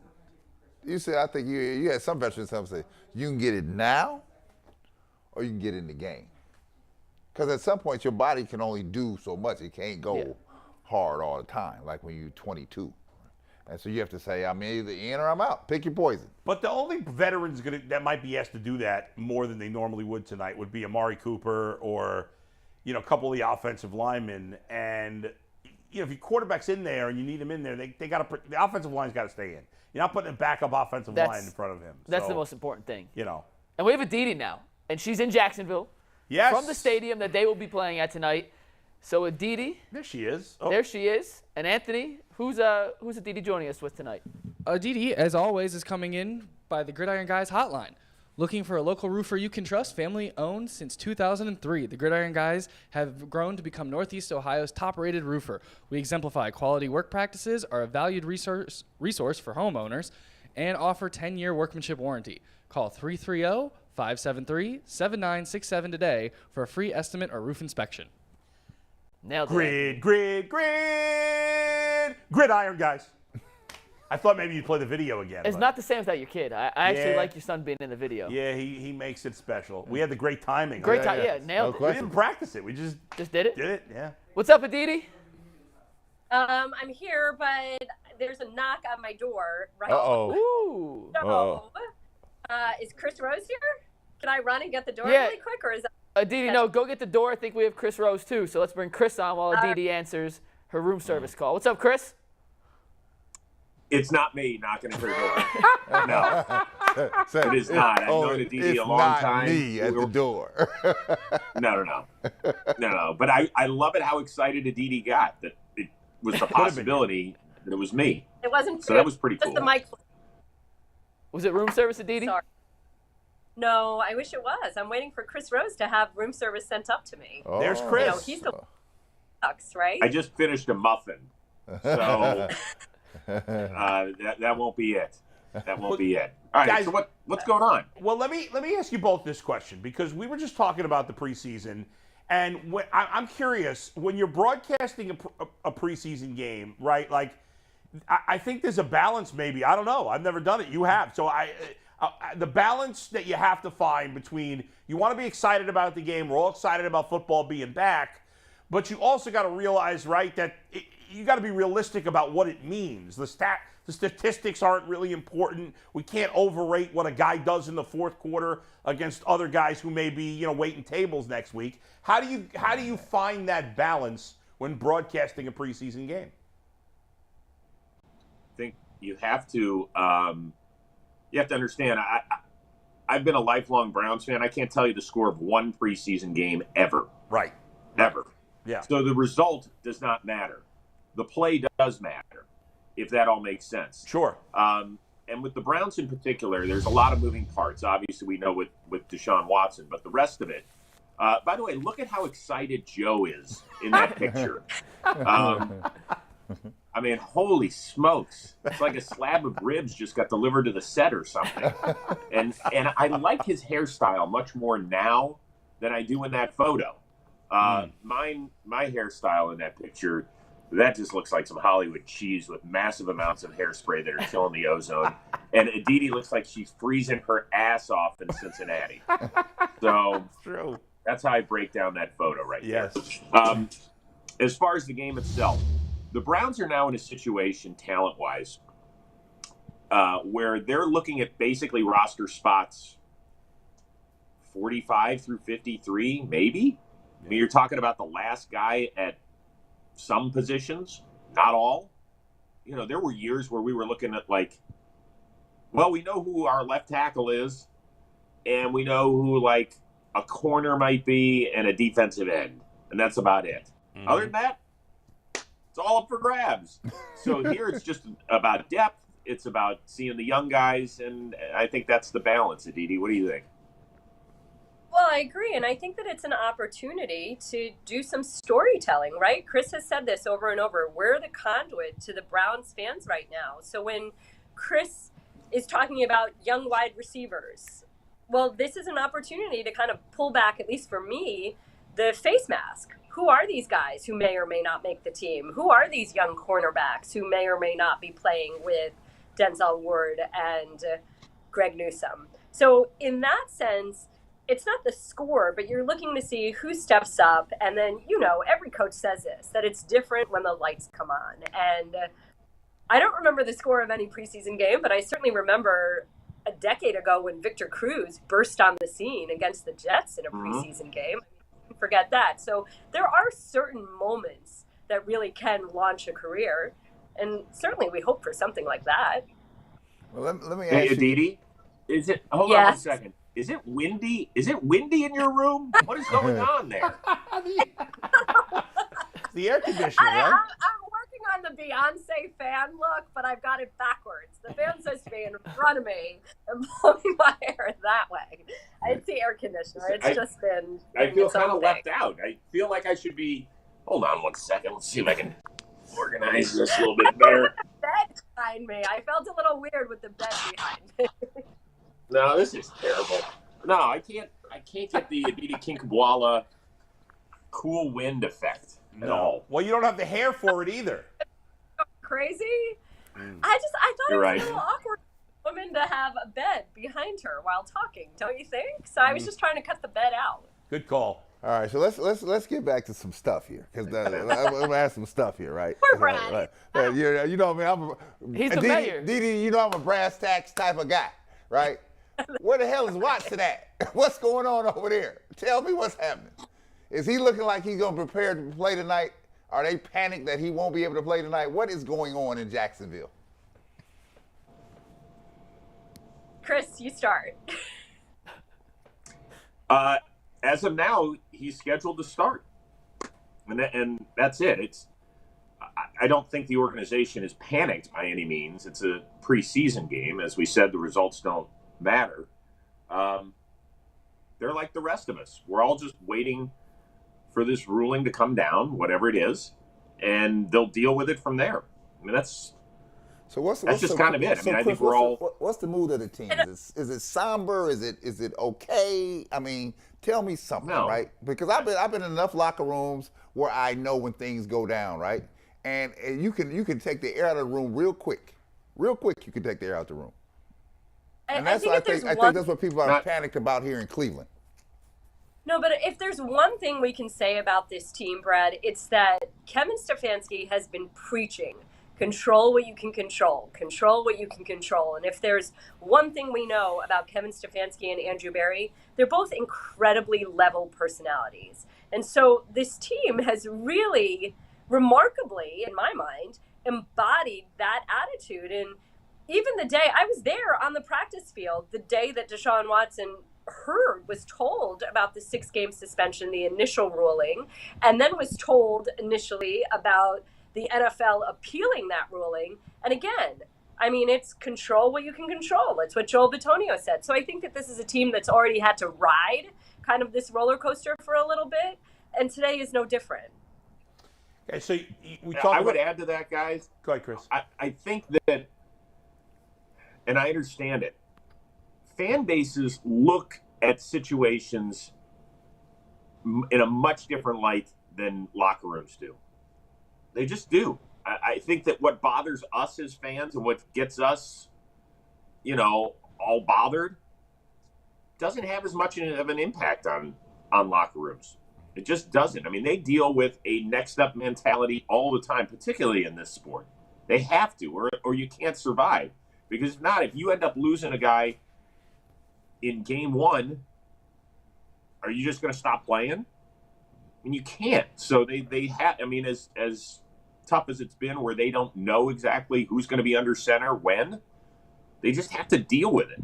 So I think it's a great life lesson when you can't control things. Right. We all know that the starters in the first preseason game either play very little or not at all. Obviously, we all know this is a unique situation where Deshaun Watson hasn't been on the field in over a year. Assuming he's still allowed to play tonight when the game starts, how long do you expect him to play? Because obviously if he does play maybe even into the second quarter, that means the starting offensive line's got to stay out there as well and play longer than they normally would. So what do you guys think if he does go tonight? Well, this is where Aditi's going to hop in because she gets to interview Kevin Stefanski live right before kick. Yeah. And she is going to ask what the quarterback plan is. Aditi, this is all on you. Well, we'll have to wait until we hear what Kevin Stefanski says, right? But I think a lot of this is contingent upon what we see.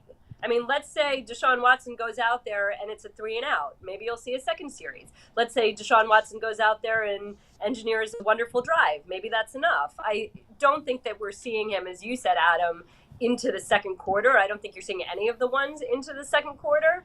But again, at this point, that's just speculation. Let's wait until we actually talk to Kevin. And as you said, there is still a level of uncertainty because Peter Harvey, who is Commissioner Goodell's designee, could indeed come down with some sort of ruling or decision today that could impact all of this. Yep. Just like Deshaun Watson and his receivers have to develop chemistry, just like the entire Browns organization have to develop chemistry. Aditi and Chris, how does a radio team develop chemistry when you guys are coming from 3 different parts of the country? Well, that's TVT. assuming that we have like Chris. I would say this. The nice thing is that we've all worked together. So we're not like shaking hands and being like, hi, where are you from? I mean, I've known Aditi for a decade at least.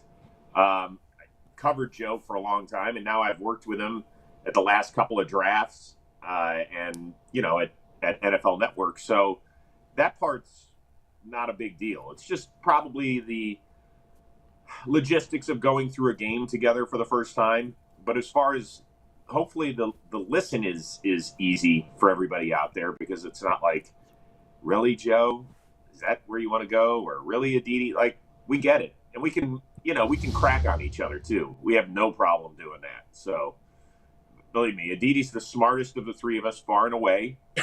She will tell you that, and it's factually accurate. And so we have to be ready for her quips all the time.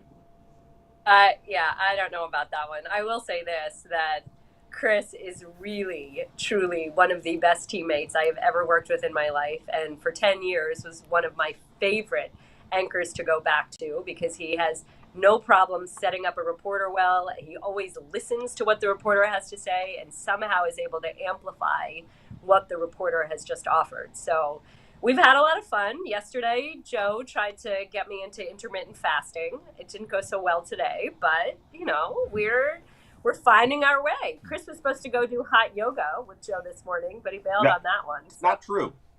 That part is not true. I would love to go to hot yoga, but I would probably pass out, and then they would have to find another play-by-play guy for tonight. So I didn't want to do that for the first time on the road. I went to hot yoga many years ago in Los Angeles, and I think I'm still sweating. And I think the class was in 2014. So I just don't think I could have pulled it off. Not that I didn't want to. So I don't understand why is Joe trying to talk you into intermittent fasting? Isn't that for people like me that need to lose weight? I don't understand. What is he doing? No, it's healthy.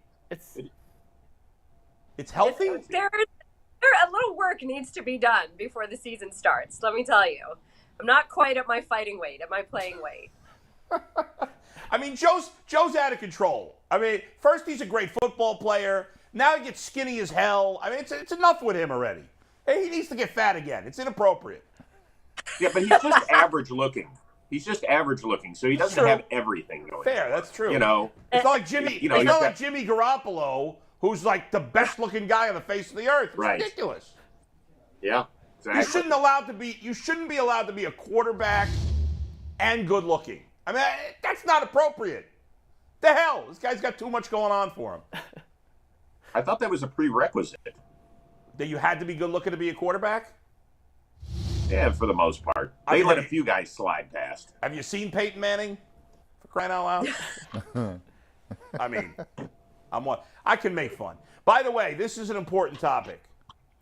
I believe that only fat people are allowed to be called jolly. Do you agree or disagree? Disagree. You think a skinny person should be able to be called jolly? I'm going to agree with that one. I think a skinny person can be called jolly. What do you like saying? You jowls to be called jolly? That doesn't seem very fair. I think you should have to be fat. We have nothing. Skinny people, the world is made for skinny people. They get everything. We talk about biases in society. Society is anti-fat people. So the one thing I want is that I can be jolly. I was jolly on my whole vacation that I just came back. I was jolly the whole time. I was jolly in Chicago. I was jolly on the plane. I was jolly in Seattle. Skinny people can't be jolly. It's the end of it. Aditi. Happy, Adam. I am willing to see that because you are my friend and to be happy. I appreciate that. Aditi, That's what it's going to take. Give us a player to watch out for tonight. Someone maybe a little under the radar, not named Deshaun Watson, who Browns fans should keep an eye on as the preseason kicks off against the Jaguars. How about Demetric Felton? This is the do-all, be-all young man who keeps toggling between the wide receiver room and the running back room. He's about as smart as it possibly gets, and now with Jakeem Grant having torn that Achilles, Felton could be getting some return duties, and we all know how much help this return unit needs. It's been a decade, right? Is that correct? It's been a decade since Josh Cribbs. Is it a punt return? Yeah. Either. Both been. I mean, it's been terrible. So, and I really like him. Felton's a really, really nice young man. And there is so much depth at the running back position. You talked about it before, Chris. You said usually with the Browns, we're trying to figure out 3/4 of the starters. Now it's like they might have to cut a running back that's a good player, or maybe trade him for something. They are so deep at running back. How do you think that's going to shake itself out over the next couple of weeks? I think there's a couple positions that could happen, actually. Yeah. And I'm not advocating trades, but I certainly think that if you have a position of weakness and you can add somebody to your room or try and recoup some draft capital, they're going to have to look at that. It's the running back room. Yeah. It's the secondary, in my opinion, which is very deep, and offensive line. As long as they make it through camp with a healthy offensive line, they've got like 10 guys that could legitimately play in this league. There are some teams that don't have 5 guys that can play in this league, and most teams don't feel comfortable past 7. So if we have 10, I really believe that there's a possibility that somebody could go, but we'll see. And very quickly, as far as a couple of names to watch for me, I mean, I think that all 3 of the third-rounders are really interesting. I think Emerson has been a huge talk in camp because he's just such a different size corner. David Bell, now that he's back, hopefully he'll be playing tonight. Alex Wright is a guy that they can move around the line. They can move him to rush inside, I think, on third down passing plays.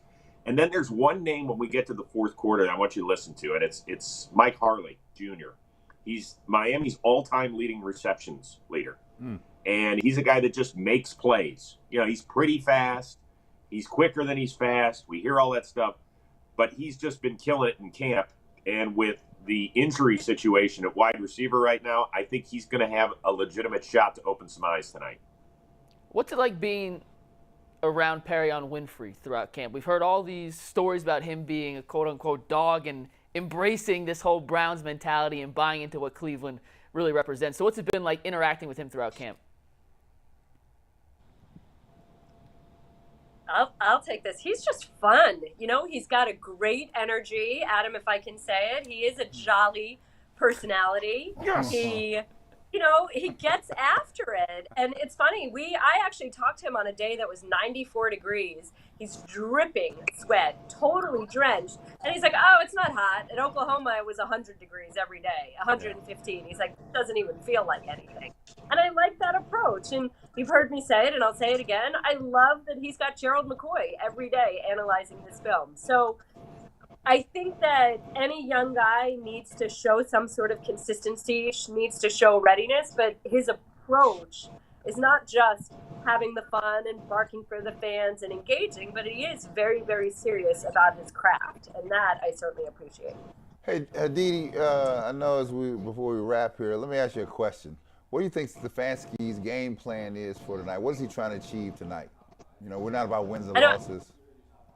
Yeah, there is no game planning in a preseason game, and they've been pretty serious about that. So I don't think that they're going in with some sort of set game plan like they would in a regular season game. I think that probably. I mean, what's he trying to see? I mean, what's he trying to see? Is he any of the positions that he's trying to see develop more?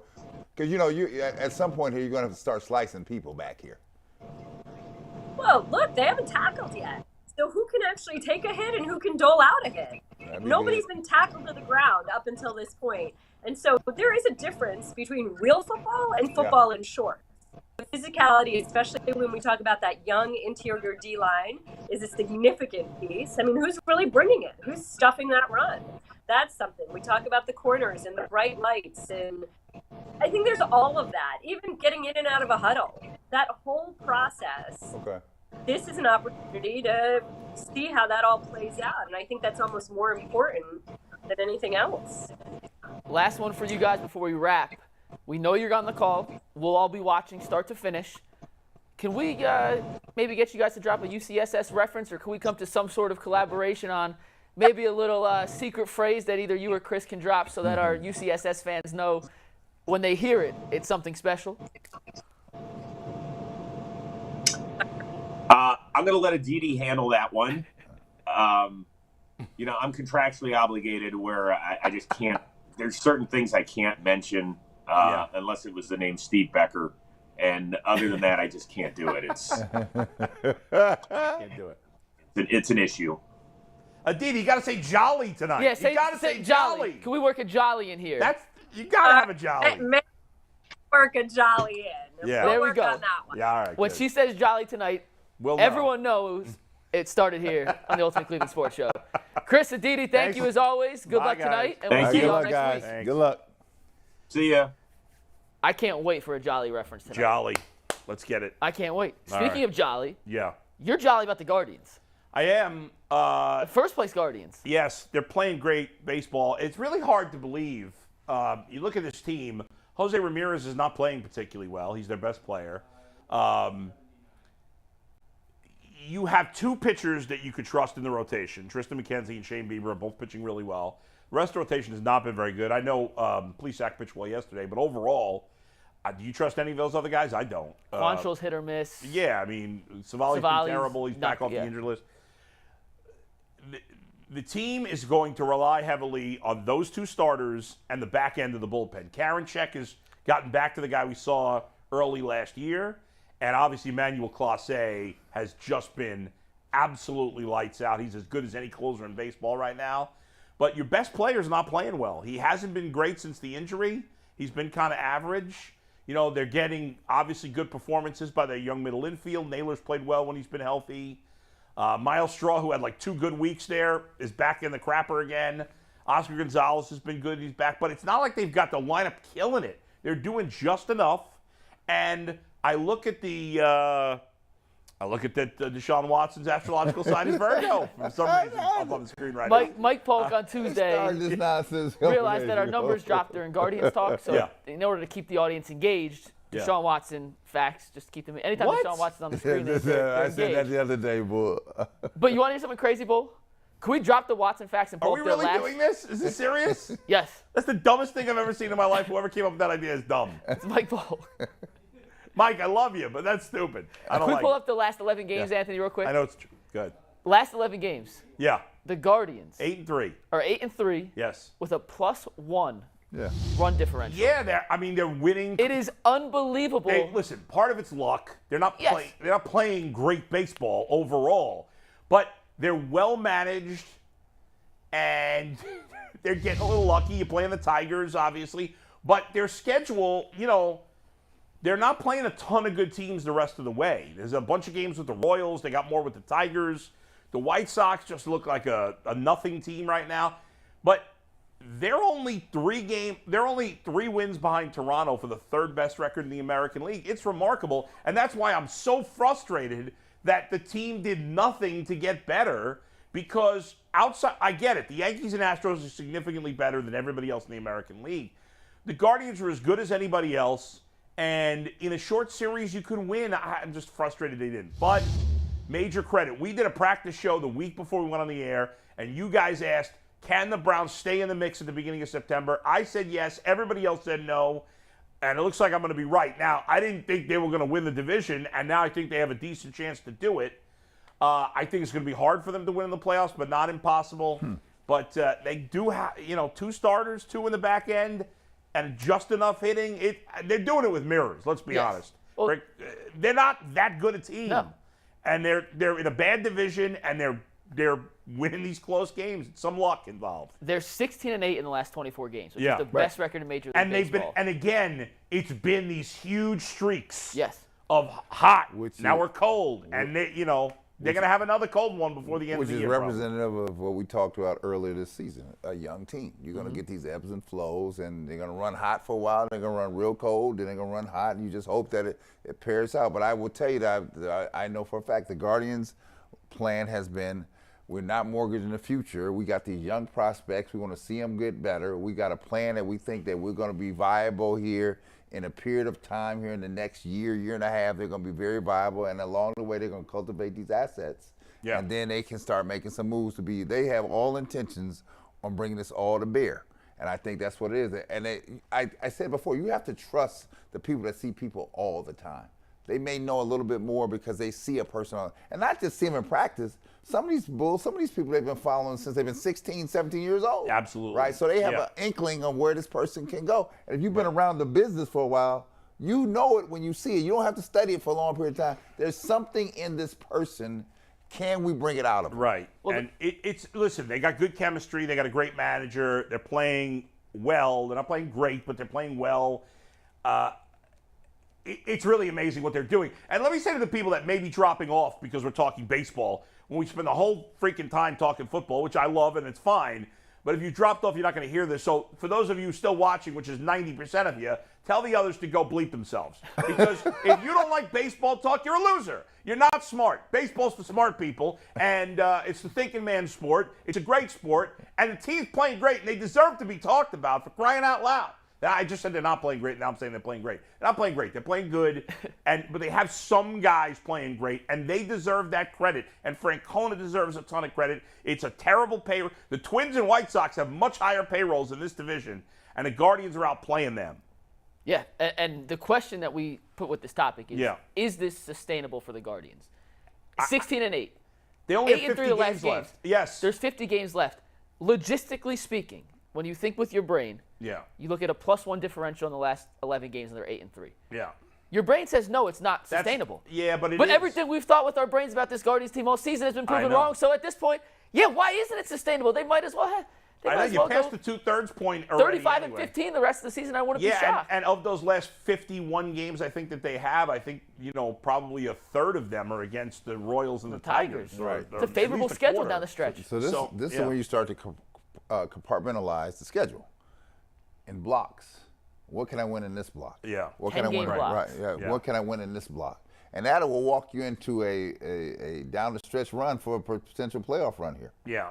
Absolutely. I think they can. I think they can win the division. I think part of that is because they're overachieving, and their product is better than the sum of its parts.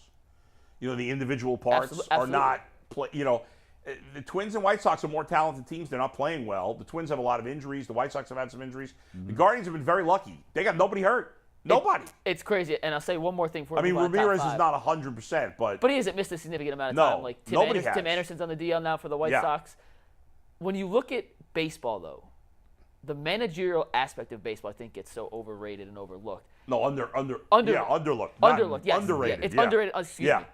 Francona, if he's not the best in baseball, he's damn near close to the top. And you look at a team like the White Sox, you look at a team like the Twins, who have more talented rosters top to bottom, a higher payroll, who don't perform. And I think Tony La Russa, who might be 317 years old by this point, who's falling asleep in the dugout during games. He literally fell asleep in a dugout in the first inning of a game this year. Brad, if you haven't seen the clip, just look at it at Twitter. I'll send it to you guys. It's absurd. He was tired. Managers make the him by. difference. He was tired. Well, he's just old. He's tired. Well, legitimately Francona's old. old too, but the game hasn't passed him by. See, here's the thing. Here's the difference. Like, La Russa was a great manager back in the day. Francona's got his flaws. Some of his lineup construction is weird. I don't like when he's batting Jimenez 6. That doesn't make any sense in this roster. He makes some weird bullpen changes at times.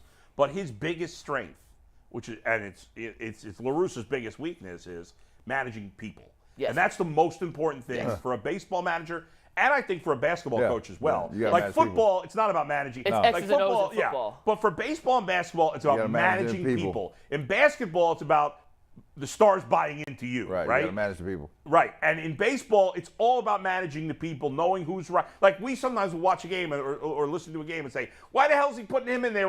Well, we don't know that he's got a little injury, or this guy doesn't like batting against this guy, even though the matchup seems to be a good one because it's righty against lefty, whatever it may be. And he has such a great feel for his players, and that's what makes him a special manager. More than the others. The X's and O's of baseball, he's just average on those. Yeah. But it's his people skills that are elite. Oh, and Tony La Russa, here it is, right here. Let's see, where's he asleep at?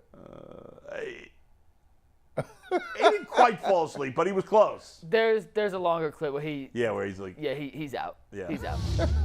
it's just fun. It's the first inning of like a 1 p.m. game. He's tired. And he's out. But he is like, What was he? I think he's 77 years old. Who is he, 78. 77? yeah. I'll look it up. Oh, my God. You Anthony, ever see when Mike Francesa fell asleep on the air? no. Do you know who Mike is? Yeah. Yeah. That was good, too. Anthony, time for top 5. Go ahead. Yeah, top 5. That's funny. Top 5, baby. As always, the Ultimate Top 5 is sponsored by Roundstone 7-7. Insurance. Roundstone offers a better alternative for affordable quality health care. For more than a decade, Roundstone Insurance has been saving small and mid-sized businesses money on average of 20%. 20%! Contact us today to learn how you can get great health care benefits that your employees will love and save money too. Did you guys play my video at the zoo? Not the zoo. Aquarium. At the aquarium. We did. Did you get where I was going for there? Jaws. Yeah. Did it work? I It was my least favorite of 3, to be honest. It was least favorite. Least favorite. Yeah. I like seeing your face. It felt a little weird not seeing you. That's true. And I it was was just- trying to have the shark swim into the picture. It was tough at the aquarium. I don't know. Yeah. But anyway. But it was good. Roundstone. I don't have a song for Roundstone today. Anthony, what's our top 5 today? All right, so today we're talking Guardians. So I decided to look up who are the worst MLB mascots because I know my number 1. So Okay. number 5 Yeah. is Billy the Marlin from Marlins. In theory, I like the idea of Billy the Marlin. That costume is terrifying, and I'm not afraid of mascots. It is a little creepy. Is he wearing a Yankees hat in that picture? No. No, that's a Marlins hat. No. That's a Yeah. Marlins hat. Okay. The Marlins colors are terrible too. I am not a mascot guy in general. I dislike mascots, but I would have guessed that. No offense. exactly. You Speaking of hate which, by the puppy way, smiles and rainbows too. By the So way, it'll- I changed my. I was talking about my Keeper League Fantasy Football League team. I changed my team name to Get Off My Lawn. That's the name of my team. Get Off My Lawn. Once again, very on brand. Very appropriate. Okay, what do you think about that one? That's You guys? I'm not a fan of Billy the Marlin. Billy the Marlin is a little Nah. creepy, scary for kids. Yeah. Nah. Nobody goes to Marlins games anyway, so it doesn't matter. I'll give him this. At least he's a Marlin. Most of these mascots, I don't know what they are. Yes, All right. that is valid. Speaking of, I see number 4. I'm personally offended with Southpaw by this one as a left-handed person. But what is this? Yeah, that Chicago, is- what that are we is- doing? I don't know what that is. That looks like a grease rag Is it that an you'd find behind a alligator? bar. I have no idea what that. I didn't even know they had a mascot, the White Sox. I didn't know his name was Southpaw. I didn't know he existed. Do the I Cubs had have never a heard mascot? of him The before Cubs my do Google have search one. last They night. just got him in the last couple of years. The Yankees don't. The Cubs have a cool one. They never had one until the last couple of years, but it's his name is he's a Cub, a bear. Southpaw. I mean, I'm still like I'm sitting here thinking about what is this? You lived and played in Chicago. Any tie to Southpaw? I've never I mean, seen south this. side of the city, maybe. I got the South from the South side, Oh, right? yeah, I okay. got that, but I was like, there's no correlation between the mascot That's and ugly. the team. I agree, Anthony. That's a good choice. Good choice. Once again, too, number 3, what is it? Tampa Bay Rays Raymond. You couldn't get a Ray? Like a Stingray? Anything? He's not supposed to be a Ray. No, I guess not. The well, Ray it'd doesn't be hair weird on to have his a Ray walking around with feet because it'd be flat. You could get away with You know it. why I think they don't have it? Because the team was originally the Devil The Rays, Devil Rays. and then they became the Rays and went away from the Devil Ray. more to like the sunshine rays. I don't know. I didn't know they had a mascot. That's pretty bad. It is bad. That's pretty bad. So so far these are 3 terrible mascots. I can't argue with you. I'm lost here. Number 2 here is a little bit personal because he looks like a priest that I grew up with. That's and creepy. It's uncanny. It's the Padres swinging friar. I'll be honest, I didn't know any baseball teams had mascots, really. Yeah, sure. I mean, you don't know the Philly Fanatic Well, and San San Diego Diego Just a Chicken? little weird looking Philly in the Fanatics. face. I could kind of get to at least the Friar side of this, right? But Padres, Dads. Here, first of all, San Diego's a different type of town. It is. Yes, it is. is. Yes, it is. A different type of town. Never been. Like to go. All right, and Great then number place. 1 was unanimous across all the lists I look up, and he's also number 1 in the AL Central. Slider. We got to do something with him. Slider. He's terrifying. Anthony's going to get roasted for this. I don't get it. I'm sorry to all of our Guardians / Indians fans. I just, no. I'll let you guys start. I mean, he's not a great mascot, but I think most of the, outside of The Philly the Fanatic. Philly Fanatic, they're all pretty awful. And the Philly Fanatic has nothing to do with Philly either, just a green blob. I do think the Cubby Bear is a good one. It's a new one they have there. He's pretty solid. Anthony, next time we do a top 5. You know what's a good one? The one the Mets have. Mr. Met. Mr. Met, yeah, with That's the not a bad baseball one, yeah. head. Mr. and Mrs. Met was pretty cool looking. I would have put them in like a top 5 best. You got to do top 5 best mascots because to be honest, I don't think I can name outside of Philly Fanatic, Mr. and They Mrs. used to be Met. the San Diego Chicken. I don't know what happened to the San Diego Chicken. He was Mr. fine. and Mrs. Met's pretty Did good. he get I retired? looked at a whole list last night. I can do a top 5 best ones. Okay. We'll do a top 5 best All one right. next. Yeah. All right, Bull. Your first final take in a long time. I hope you're ready for this. I'm ready for my final take. Yeah. I've had a lot of time to think about it. Yes, I do want to give you my final take. I don't know if I mentioned it. I can't remember if I mentioned it. I just want to make sure I didn't mention it. No, I didn't. I said somewhere. Oh, I flew first class for the first time in my You're life. telling me. Big time. I was telling Brett, right. I was telling Brett off the air. So I'm not a first class guy. I'm not. I'm going to fully admit that. I had flown first class once before, but I didn't pay for it. I was in Florida with my wife.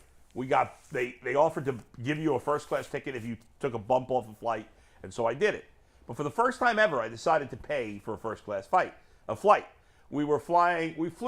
first flight was from here to Chicago. That we just went regular. But from Chicago to Seattle and Seattle back home to Cleveland, we flew first class. And let me tell you something, even though I'd done it once before, never on a flight this long, I don't know how I'm going to go back to coach. We flew Alaskan Airlines, even though some of my medication got stolen. I told that story earlier. First class, I mean, it is amazing, right? And by the way, I'm not a first class guy. I got so snooty about being in first class that yesterday, when somebody walked up from coach to go to the bathroom, you told him to go back to the back. I didn't. I didn't go that far. But I said to my wife, I'm like, what are they doing? They're not sitting in first class. Like, I got to go to the bathroom. I shouldn't have to wait for them. We got meals. We got hot peanuts. I got everything that I wanted. First class is where it's at. And it was well worth the extra money I spent on it. But I don't know, how am I going to go back to regular seats after that? You see the bill. Yeah, I guess. It was expensive. But usually it's like 5 times more expensive.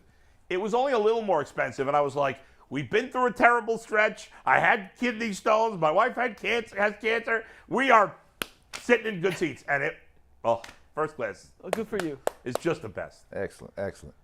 All right, it's my turn here. So let's delve into the sublime to back to reality. The Cleveland Guardians are on such a roll now. This is a team that I don't think we were thinking was going to be that competitive this year. No high expectations in this town. I always knew they had a good manager, and always was a team that had a limited payroll and played in an atmosphere that typically was not of championship caliber level baseball here. But I will have to say this young team with Tristan McKenzie is very engaging, is very fun to watch, and the results are far beyond what I think anyone here in this town could have expected. And I will also tell you the effort that they give you here for your bang for the buck, I think is more deserving of having 15,000 people down there on a weekend. And here, I'm the first one to tell you about value and try to make sure you get your money's worth. But I will tell you this. As sports become more and more, professional sports become more and more unaffordable for the normal person, regular person, the Guardians have a ticket down there that you could take a family down there and enjoy yourself, and you will get treated to a quality game. And the way that is out there, you could see some quality teams here in town because we just have not gone down there in droves to support this team. And I think it's now time, with 2/3 of the season under our belt, a pathway forward, good management, and then in talking to some of the Guardians management in the last couple days, they have a path forward. They conveyed that path to me, and I was pleased to hear that they just wasn't winging it. We weren't winging it. There's an idea to get us to the path I think we ultimately want to go. I, unlike many other people in this town, this is a three-sports town, and it has shown itself to be a three-sports town when all things are banging and running in the right direction. Once again, I think we can do that. We have the Guardians going well. The Cavaliers season is coming up soon, and now we're back in Brownstown territory, and all are primed to have a completed and successful season where we all can be proud of. So let's start supporting our Guardians just as well as we will when the Browns tee it up here at First Energy. Well said. Well said. I'm surprised you didn't go where I'm about to go for my final take, Brad, which is what the NBA did yesterday. Bill Russell's number 6 jersey has now been retired throughout the league. A well-deserved, well-earned honor for one of the game's greatest. But I think the NBA should go one step further than just retiring the number 6 throughout the league. In Major League Baseball, we have Jackie Robinson Day, where every player across the league wears number 42 to celebrate, recognize, and honor what Jackie Robinson did for Major League Baseball. I would like to see the NBA implement a Bill Russell Day, where every player across the league wears number 6 in honor of the late, great Bill Russell. LeBron James and the other players in the league who already wear the number 6 are grandfathered in. I have no issue with that. They should be able to keep the jersey until they retire or switch their jerseys. But once they're gone, it should never be worn again unless the entire league does it in a symbolic gesture to honor the late great Bill Russell. He's one of, if not, the greatest basketball players to ever grace this earth. No question. There's no question. I thought he was looking at me like I was crazy. No. Brad's saying no question. 11-time champion. What he did for this game is unmeasurable by words, numbers, or any metric we can look at. And I think he's one of the few players who deserves the honor of having his number retired across the league, and on top of that, having an entire day dedicated to him and his accomplishments and recognition to this game. So to the NBA, to Adam Silver and the people upstairs making those decisions, do the right thing. Give us a Bill Russell Day. Thank me later. Great take, Mike. And for those who don't know this, Bill Russell's beyond more than 11 championships. Just do a little history on Bill Russell and the strife that he tried to impart upon this country to be a better place, and the things he had to endure to ensure that Americans had an equal shot at opportunity in this country. Endure even from his own fans, allegedly, in Boston. Exactly. Yeah. That's it. That's it. We survived. Fingers crossed, we're back to a 4-person set next week. We are waiting on things to happen. Okay. Yeah. We should be back. We'll see you Monday. 46-hour break. DeQuell Jackson twice next week, and we're More talking than that. Browns football on 70 Monday. hours. Today, 46 hours will be Sunday afternoon. Math was never my strong suit. I count in 7s and 3s. That's it. 7 o'clock tonight. That's what we'll be keenly locked in on here. Guys, have a great weekend. Yeah. See you on Monday. Go Browns. That's terrible.